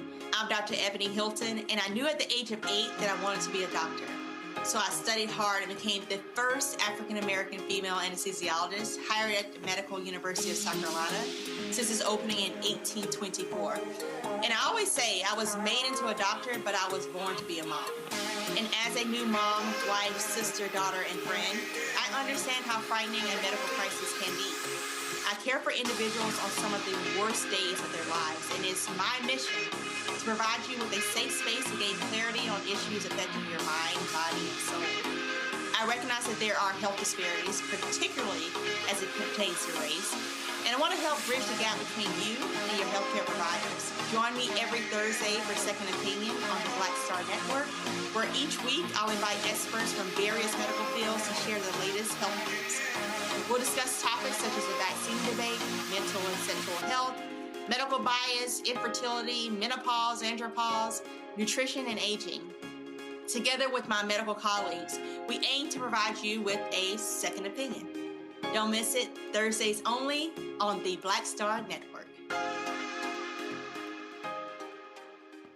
Now that Roland Martin is willing to give me the blueprint, hey, Cyrus, I need to go to Tyler Perry and get another blueprint because I need some green money. The only way I can do what I'm doing, I need to make some money. So you'll see me working with Roland. Matter of fact, it's the Roland Martin and Cheryl Underwood show. Well, should it be the Cheryl Underwood show and the Roland Martin show? Well, whatever show it's going to be, it's going to be good.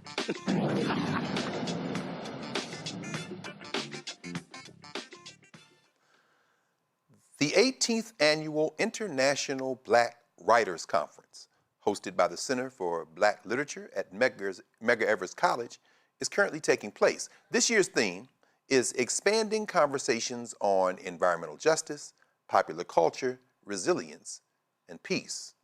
The event is honoring 3 influential Black writers, Camille Dungy, Kasahun Chikole, and Imani Perry. Dr. Brenda Green is the founder and executive director of the Center for Black Literature. She joins us now. Welcome, Dr. Green. Greetings, greetings. Thank you for having me. So we're right in the middle of our conference. Yes, I know you're in the middle of it. And we wanted to take you away from it, but we're glad to be able to have you now. We're right in the middle of it. Could you talk to us a little bit about the vision for the conference that you started and what the center means? And I'm thinking about it in the context of this long journey, Howard's Black Writers Conferences in the 70s. Your friend and colleague Haki Mahmoudi at Chicago State University for many years, and you have grasped firmly that baton, overlapping with those two, and you really have the premier Black Writers Conference in the country. So could you talk to us a little bit about your vision and how this came into existence? Thank you. I had an opportunity to meet John Oliver Killens when he was writer in residence at Medgar Evers College. And that was in the 1980s. And he had a vision, as you know, to host a National Black Writers Conference every year. He did it at Howard University, and he did it at other, I think he may have done it at Fisk. Oh, yeah, Fisk. So when he was at Medgar Evers College, excuse me? No, I just said at Fisk. Yes, ma'am, that's right. Yes. So when he was at Medgar Evers College, he wanted to host it. So in 1986, he got together with Elizabeth Nunes, who was then chair of the Humanities Department, and they hosted the first National Black Writers Conference, which was the social responsibility of the writer. We could very well use that theme today. So his vision was to bring writers together to talk about the trends in Black literature. Unfortunately, John made his transition in 1987, and I became involved in helping to coordinate the conference. I was the conference coordinator in 1988, 91, 96, 2000. And Elizabeth Nunes decided she was going to focus on writing her books. I took over directing the conference. I also, at that time, was managing the Incurable Books. I was on sabbatical managing Incurable Books, wrote the proposal to found the Center for Black Literature, modeled after the Gwendolyn Brooks Center for Black Literature and Creative Writing, which was founded by Haki Mahmoudi at Chicago State University. And the center was approved, and we started in 2002. And I really wanted to continue that vision and make sure that we held a conference every year. The Center for Black Literature gave us an opportunity to host the conference every year. And I was ambitious and tried to host it every year, and then decided we could not do a major conference every year. So we decided to do a major conference in the even years. And we did a symposium focused on a writer or focused on an issue in the odd years. So in the even years, we've done major conferences. You can go to our Center for Black Literature website, which lists all of the conferences we've done since I've been directing it. And we hosted the symposium on various writers. Last year, we focused on middle school and young adult writers, but we've done the symposium on John Williams, Paul Marshall, Audre Lorde, Toni Cade Bambara, and Tasaki Shange. We've done various symposia. And the vision behind this conference really came when I attended the Caribbean Association of Writers and Scholars, which was held in St. Lucia in 2004. And a major theme of that conference was that we need to think globally. We can't just think, in our own communities and in our own countries. We need to think globally about what's happening to us with respect to the environment, what's happening to our land, what's happening, how is climate change affecting our communities, affecting our people. And I came up with the idea of doing a conference on environmental justice, and which I think is really in a way of saying that environmental justice was developed because we are fighting environmental racism. And that ends up coming to us when you look at housing shortage, when you look at the water pollution, water shortage, when you look at people fighting for reproductive rights, when you look at the erosion of democratic rights, all of that has to do with environmental racism, which we advocate under environmental justice. But we also have to look at how we've survived. So that's where the theme of resilience came. We have been through a lot, but we always survive. We've survived from the time Black people were enslaved. When they came, we had the 1619 projects. When they were brought to this country, they survived the Middle Passage, but they survived. And we also have to look at popular culture and media and technology, because at this time, that is really dominating everything. We have to look at media and how it's used. We have to look at technology and how it's used. We have to be critical thinkers. We have to interrogate the information we get. We have to look at various sources. So that became another component of the theme. And then we have to look at peace. We may never have peace, but what are the paths towards healing and peace? Because we can't be totally pessimistic. We have to have some paths for sorting that. And our writers have always been our forward thinkers. Our writers carry the truth. They're our truth tellers. Our writers are the ones who lead the movement. Our writers are visionaries. And so the National Black Writers ties in with John Oliver Killens' vision to host a conference and to look at the trends and to remind people that we have a social responsibility and we should be long distance runners. So we make it, it's called a conference, but it's really a gathering because it's intergenerational. One of the things I added when we began to do the conference, we have a program for youth. I went to a phenomenal workshop organized by the youth at Medgar Evers College at looking at the impact of popular culture, media technology, and resistance in the literature of Black writers. I was so proud of the students. They've read papers. It was a really great discussion. We have our elders who are telling stories of how they survived. That was held today, an Elders Writers Workshop. And we have a poetry cafe going on tomorrow. Yes, currently. It's going on right now, huh? You had to step away, huh? It's going on right now. So we don't want you to miss it. But look, we're grateful just very quickly because I know you're starting out fresh in the morning and you have a packed day. Saw some very familiar names. Victor Lavelle is on there. You got a bunch of other people on the roundtable discussions. And then Saturday, those who have read Sky Full of Elephants, you know the name Sibo Campbell is going to be there, our good sister Ayo Sakai. And then on Saturday evening, looks like this plenary discussion with your honorees, moderated by our sister, Marie Daniel Favors. Yes. Is there a cost associated with the conference? No, Dr. well, Green? the conference is free for seniors, and it's free for CUNY students, but it's very, very moderate cost. And we also have a special, if you come in person on the day and register for the conference, it's actually $15 just to register for one day. You trying to mess? You can't beat that. You trying to mess around and help people be literate? It's a community gathering. Yes, indeed. Yes, indeed. You are absolutely right about that. Listen, we can't thank you enough. CenterForBlackLiterature.org, Dr. Brenda Green.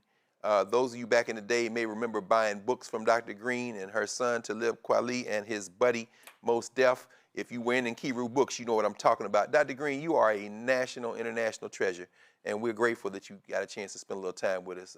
Hope you go back and enjoy some of those poets. Yes, ma'am. Okay. All right. Thank you, Dr. Green. All right. All right, bye. All right, bye-bye. You're watching Roland Martin Unfiltered on the Black Star Network, and we will be right back. A decade of love, joy, and power. Black Voters Matter is 10 years old, and we are just getting started. This is love with a purpose. This is Black joy in motion. This is unstoppable power. Across campuses, neighborhoods, and back roads. Let's go! We show up not just to vote, but to be seen, to be heard, to belong. We ride together, we organize together. We remind each other that our voices matter, because they always have. Black Voters Matter is about more than ballots. It's about housing and healthcare, clean water and living wages, education, reproductive freedom, and dignity. It's about turning pain into action, turning belief into movement, turning community into power. We don't wait to be invited. We bring the energy. We bring the love. We bring the people. Because when Black communities come together, we don't just survive, we thrive. This is how change happens. This is how history moves. We organize, we build, we win. How you doing? My name is Mark Curry, and you're watching Roland Martin Unfiltered. Deep into it, like pasteurized milk without the 2%. We getting deep. You want to turn that shit off? We doing an interview, motherfucker.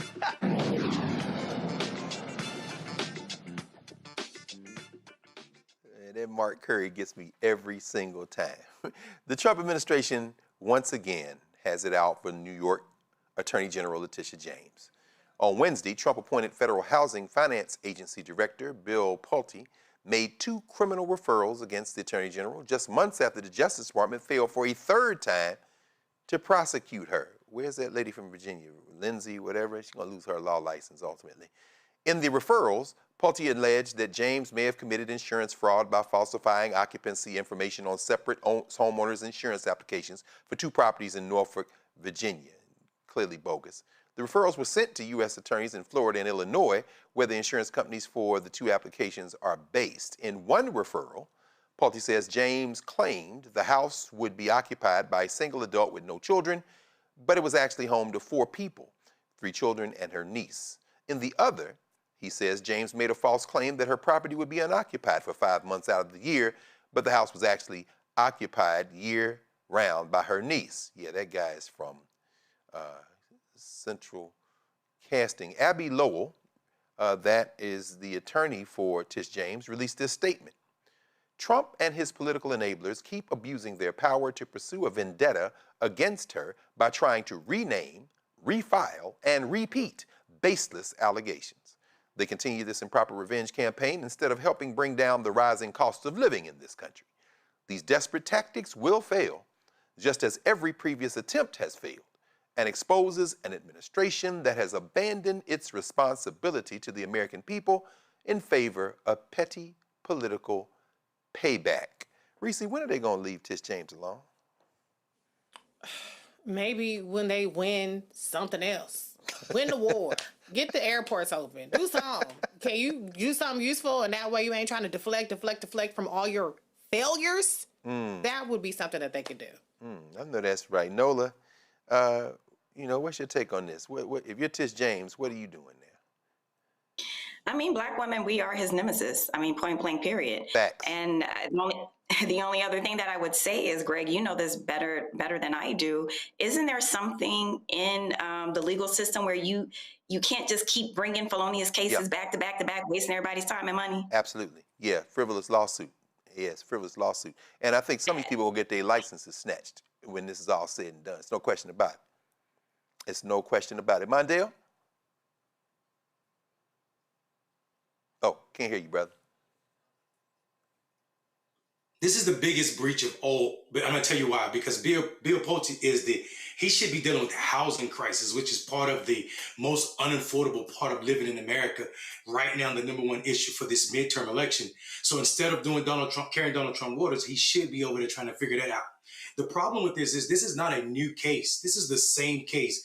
They just replaced mortgage with insurance. It is absolutely disgusting that we're seeing this. And I think what we're going to find out is that they know they're going to lose, but they're going to cost this sister money, and she'll never get it back. And I think that's the case.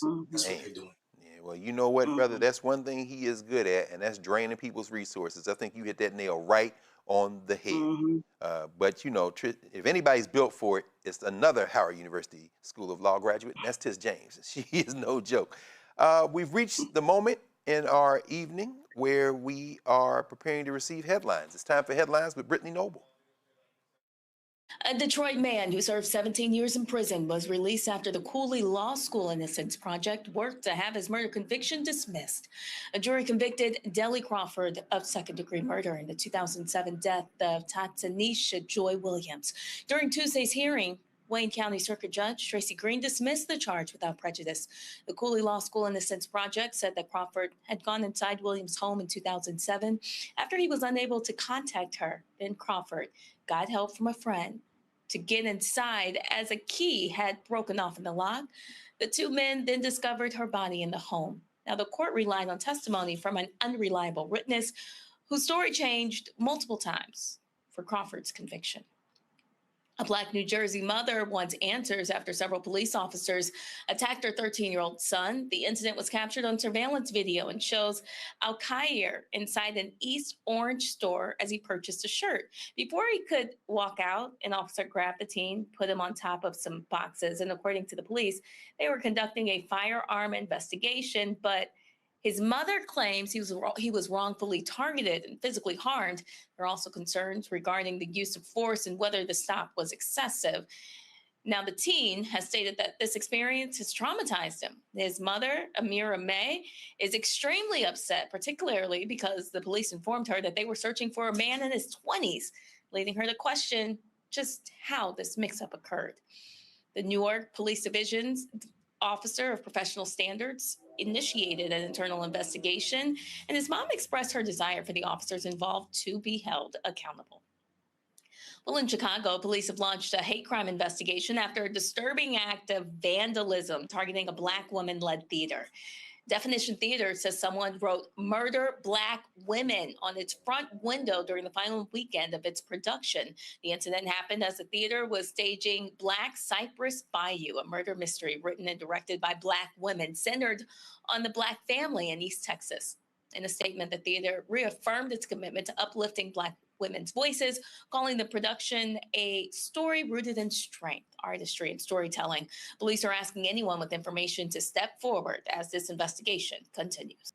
A Racine County, Wisconsin man has been found guilty of election fraud. After 3 hours of deliberation, a jury found Harry Waite, who is white man, guilty of 2 counts of election fraud and identity theft.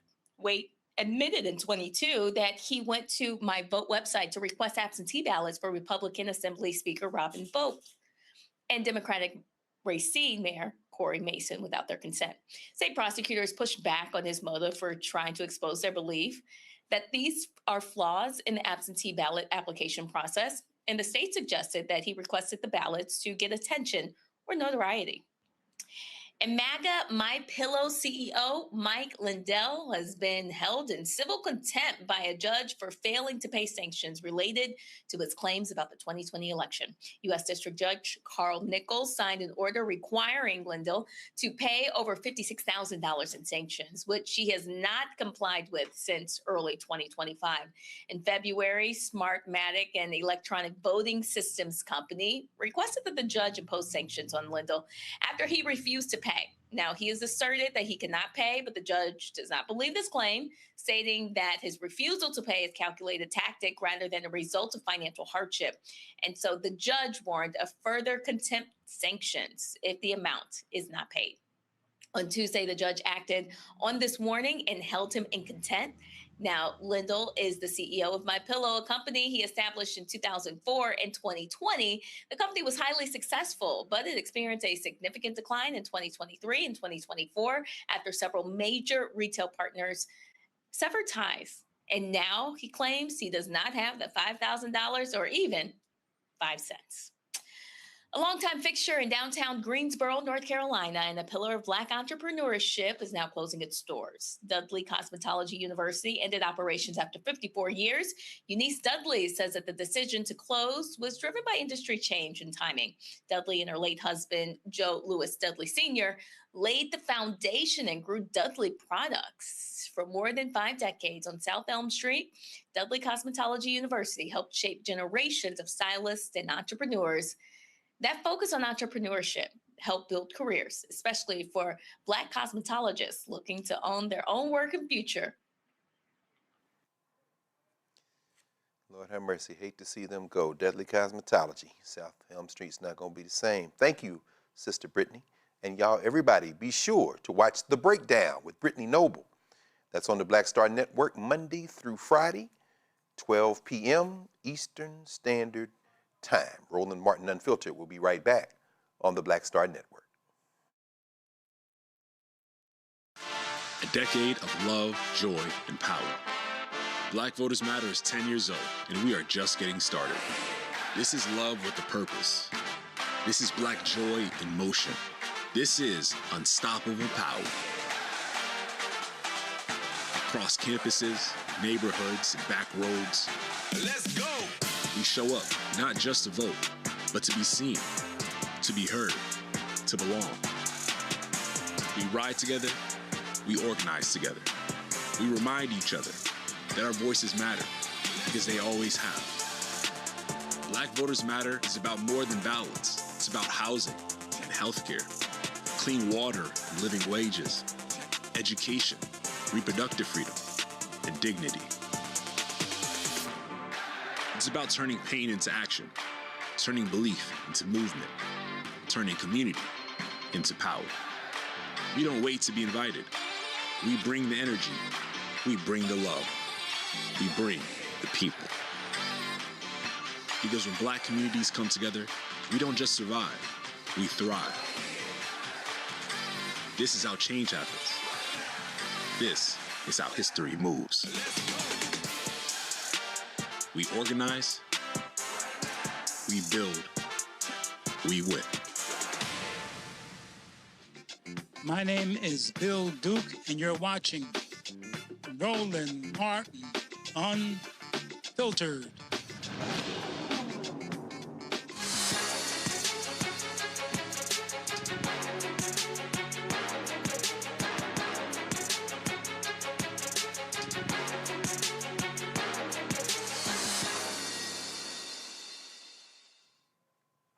It's time to shop the marketplace, and tonight we have Created Collections. Created Collections is a line of body care products designed to nourish, restore, and enhance your daily routine. Each collection combines the healing properties of earth-grown ingredients with a slow beauty philosophy, providing a full body experience that transcends traditional skincare. Pearline G, founder, Created Collections, joins us from Raleigh, North Carolina. Welcome, Sister G, to Black Star Network and Roland Martin Unfiltered. Thank you so much. How are you this evening? I am doing just well. One fellow southerner to the next. I love your first name, Pearline. Did they call you Pearl for short? You know, no, they just drag it on and call it Pearline. Well, come on now. Put that little twang on the end of it, right? Please tell me there's a grandma or auntie, somebody named Pearl, or you are the original. My grandmother, whose name was Pearl. And I don't know where the lean came from. Maybe I was leaning when I came out. I don't know. So you threw that on the end of it. Yes, ma'am. Well, listen, we about to lean into Created Collections. Talk to us about this earth-grown collection of ingredients. And those you all can see here, we see right here in front of me, we have the whole collection. So walk us through some of this stuff while I put my hands on it, if that's all right. Oh, absolutely. Yes. So Created Collections was formed basically when I still work in corporate America, but I was working in corporate America when I had a health scare and my doctor said I needed to start doing something different to decompress. So my sister was making soap at the time and she said, you know, why don't you go back to making soap? So I did do that. And so it evolved into the business that it is today.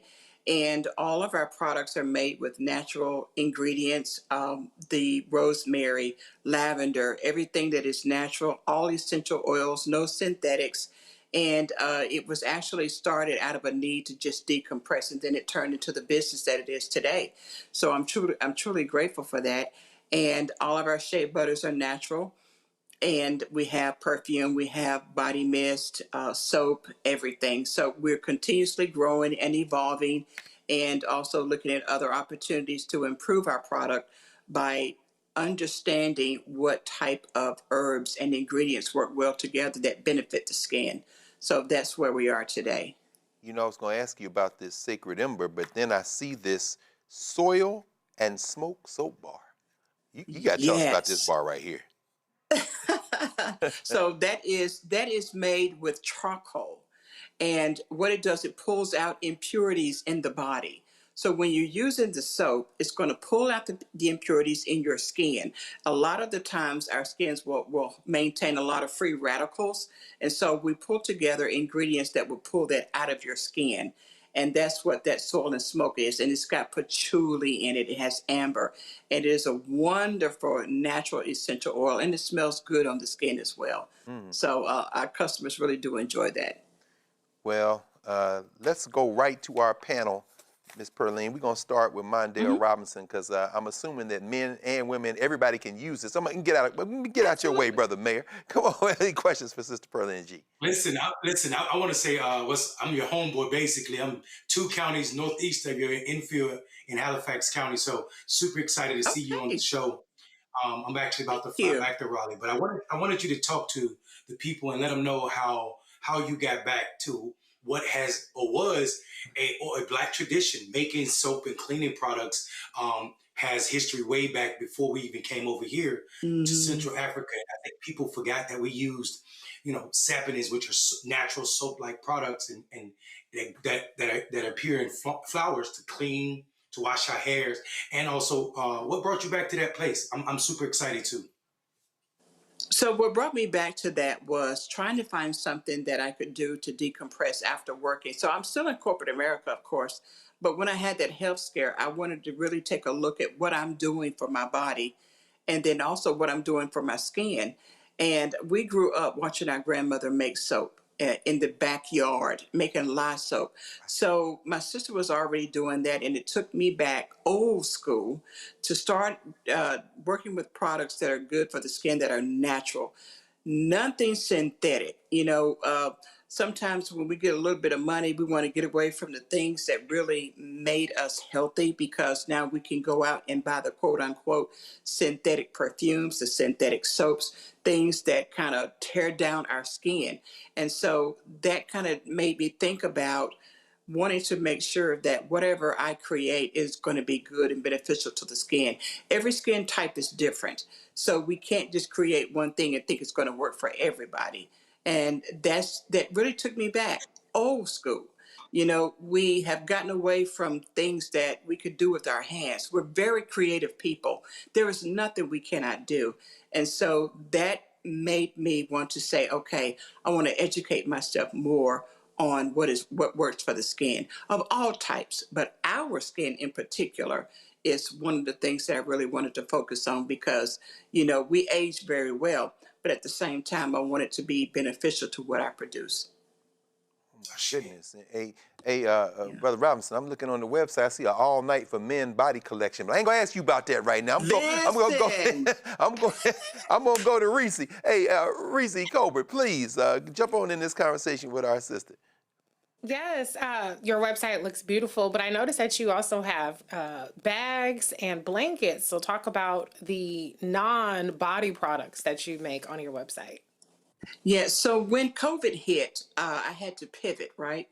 And during that time, I started educating myself on different types of essential oils that work for the skin. But also, my granddaughter actually got me started to making blankets. So I started doing handmade blankets, and that was a part of the product that I began to sell as well. So that was a hit. I do make those for seasons, and they are handmade by me. I don't ship them from China. I do it myself. And then also I wanted to branch out and to be able to give my customers more than just what I create with my hands, but also give an opportunity for people that look like us to be able to partner together and begin to provide other products for customers that may not be interested in the skincare, but also other things that they may be interested in. So the blankets were a hit. They still are. And I do make those for the winter. And it's been phenomenal, and I'm truly grateful for that. So learning to be creative, educating ourselves on what else we can do, because there's nothing really we cannot do. We're some of the most creative people on the planet. Yes, indeed. Okay, and bringing us, looking here on shopblackstarnetwork.com, and you are the first up created collections and the featured founders this week. And so we're going to ask our sister, Dr. Nola Haynes, who we have been assured is not a spy. We're going to talk about that in a minute. But could you, Nola, please, any questions for our sister Pearline G? You know, Miss Pearline, I love your name because my grandmother's name was Pauline. And so when I heard your name, it made me feel warm and fuzzy. You know, I get that all the love time. those And Southern then he names. just automatically calls me Miss Pearline. So here we are. I'm a Southern girl. I'm sorry that I had to.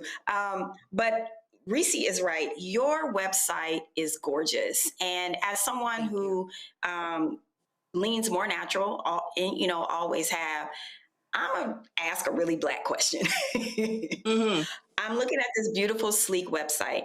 And I know I've been using shea butters and soaps for a very, very, very, very long time. So what makes your product stand out? What makes it different from the person on the corner in Inglewood selling it? Okay. So what I would say to that is whenever I make product, I'm intentional with what I'm creating. It's not about how much I can sell, but it's about the ingredients that I use that's going to produce the results that I'm looking for, not only for my skin, but for the customers that use it. So I'm intentional with everything that I create. It's not about just doing what everybody else is doing. And I cannot speak to what others are doing. Everybody makes shea butter. Everybody has soap. Everybody has body mist. But the only thing for me is that whenever I create anything, I'm intentional. I'm doing the homework. I'm looking at what's going to work. And then my family are my biggest, what do you want to call them? The guinea pigs of the product. So I will send out product that I make for people to test before I even put it on my website. Does it work? What's the issues? What do I need to change? And I always do that. And then another thing that we also offer in our business is that we have consultations for anybody who has skin issues.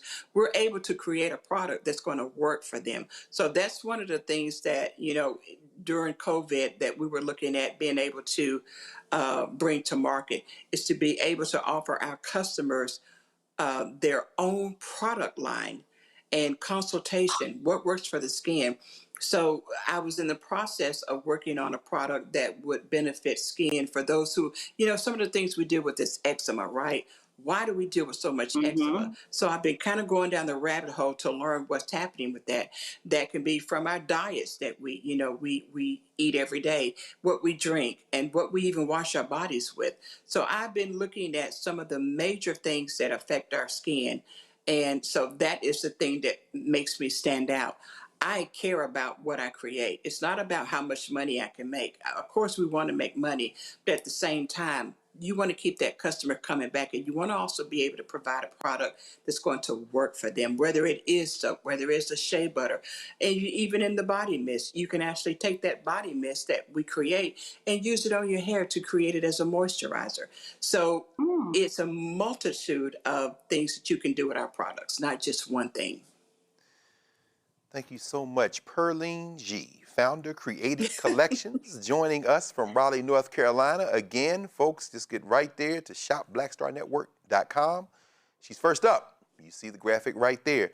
Miss Pearline, I'm looking forward to seeing you in person one day, but in the meantime, I'm gonna rub some of this lotion and go get some more as well. So thank you. Go right ahead now. Listen, Yes, ma'am. I've got the All Night for Men is on its way to Roland Martin. So please grab some when it gets there. I got some samples sent to you guys. I might Get have that All Night for Men. That's one of my favorites. You know what? Now, I might have to fight Roland. I ain't trying to fight Roland up in this studio, so I might have to just go and order me something separate. But that's okay. We appreciate you, sis. We'll talk to you again. Thank you so much. Blessings to you and all. Bless you as well. Before we go, I wasn't joking. I thought you were a spy, Dr. Haynes, but apparently you're not. What is this? What is this declaration? Nola Haynes is not a spy. Is this a podcast? Have you launched a podcast network? What's going on? I did not launch a podcast network. I appeared for 20 minutes on the Find Out podcast back in December. And by the time they were done recording their podcast, I had an offer. So I signed a 2-year contract with Find Out Media, and my podcast that we've been building and working on since January finally released today. And it's called Nola Haynes is Not a Spy. And my first guest is Harry Dunn, of one of the Capitol Police officers from January 6th. And it was such a fun and an engaging conversation. And on Nola Haynes is Not a Spy, we do foreign policy differently. That is wonderful. I know we all join you in congratulations. And yeah, that's a beautiful thing. Thank you. Yeah, no question. Now if Roland kind of snipe at you, you can just get on your podcast and hit back. No, I'm not gonna start then. I'm gonna start then. So thank you, Dr. Haynes. Thank you, Nola. It's been a peaceful show. It's been very peaceful. We're gonna peacefully close out. People on Blue Sky are talking about how we're smiling. No question. Nola, Reese Mondale, thanks as always, and Carol, Terrell, Steve, Anthony, Ty, Marianne, the whole Black Star Network production crew, the best in the business. We'll get out this chair so that the good brother Roland Martin can come back in, and we will see you all tomorrow here on the Black Star Network. Don't forget to support the Black Star Network in every way. You see there on the graphic there, iPhone, iTV, Apple TV Plus, Android TV, Fire TV, Roku Smart TV. I'm not even gonna read all the stuff because I'm gonna mess it up if I try. But just know, y'all know what to do. Keep it going. Join that Bring the Funk fan club. And we will see you tomorrow night. Same place, actually we'll see you tomorrow afternoon with Brittany Noble and throughout the day with all the shows on the Black Star Network. Holla.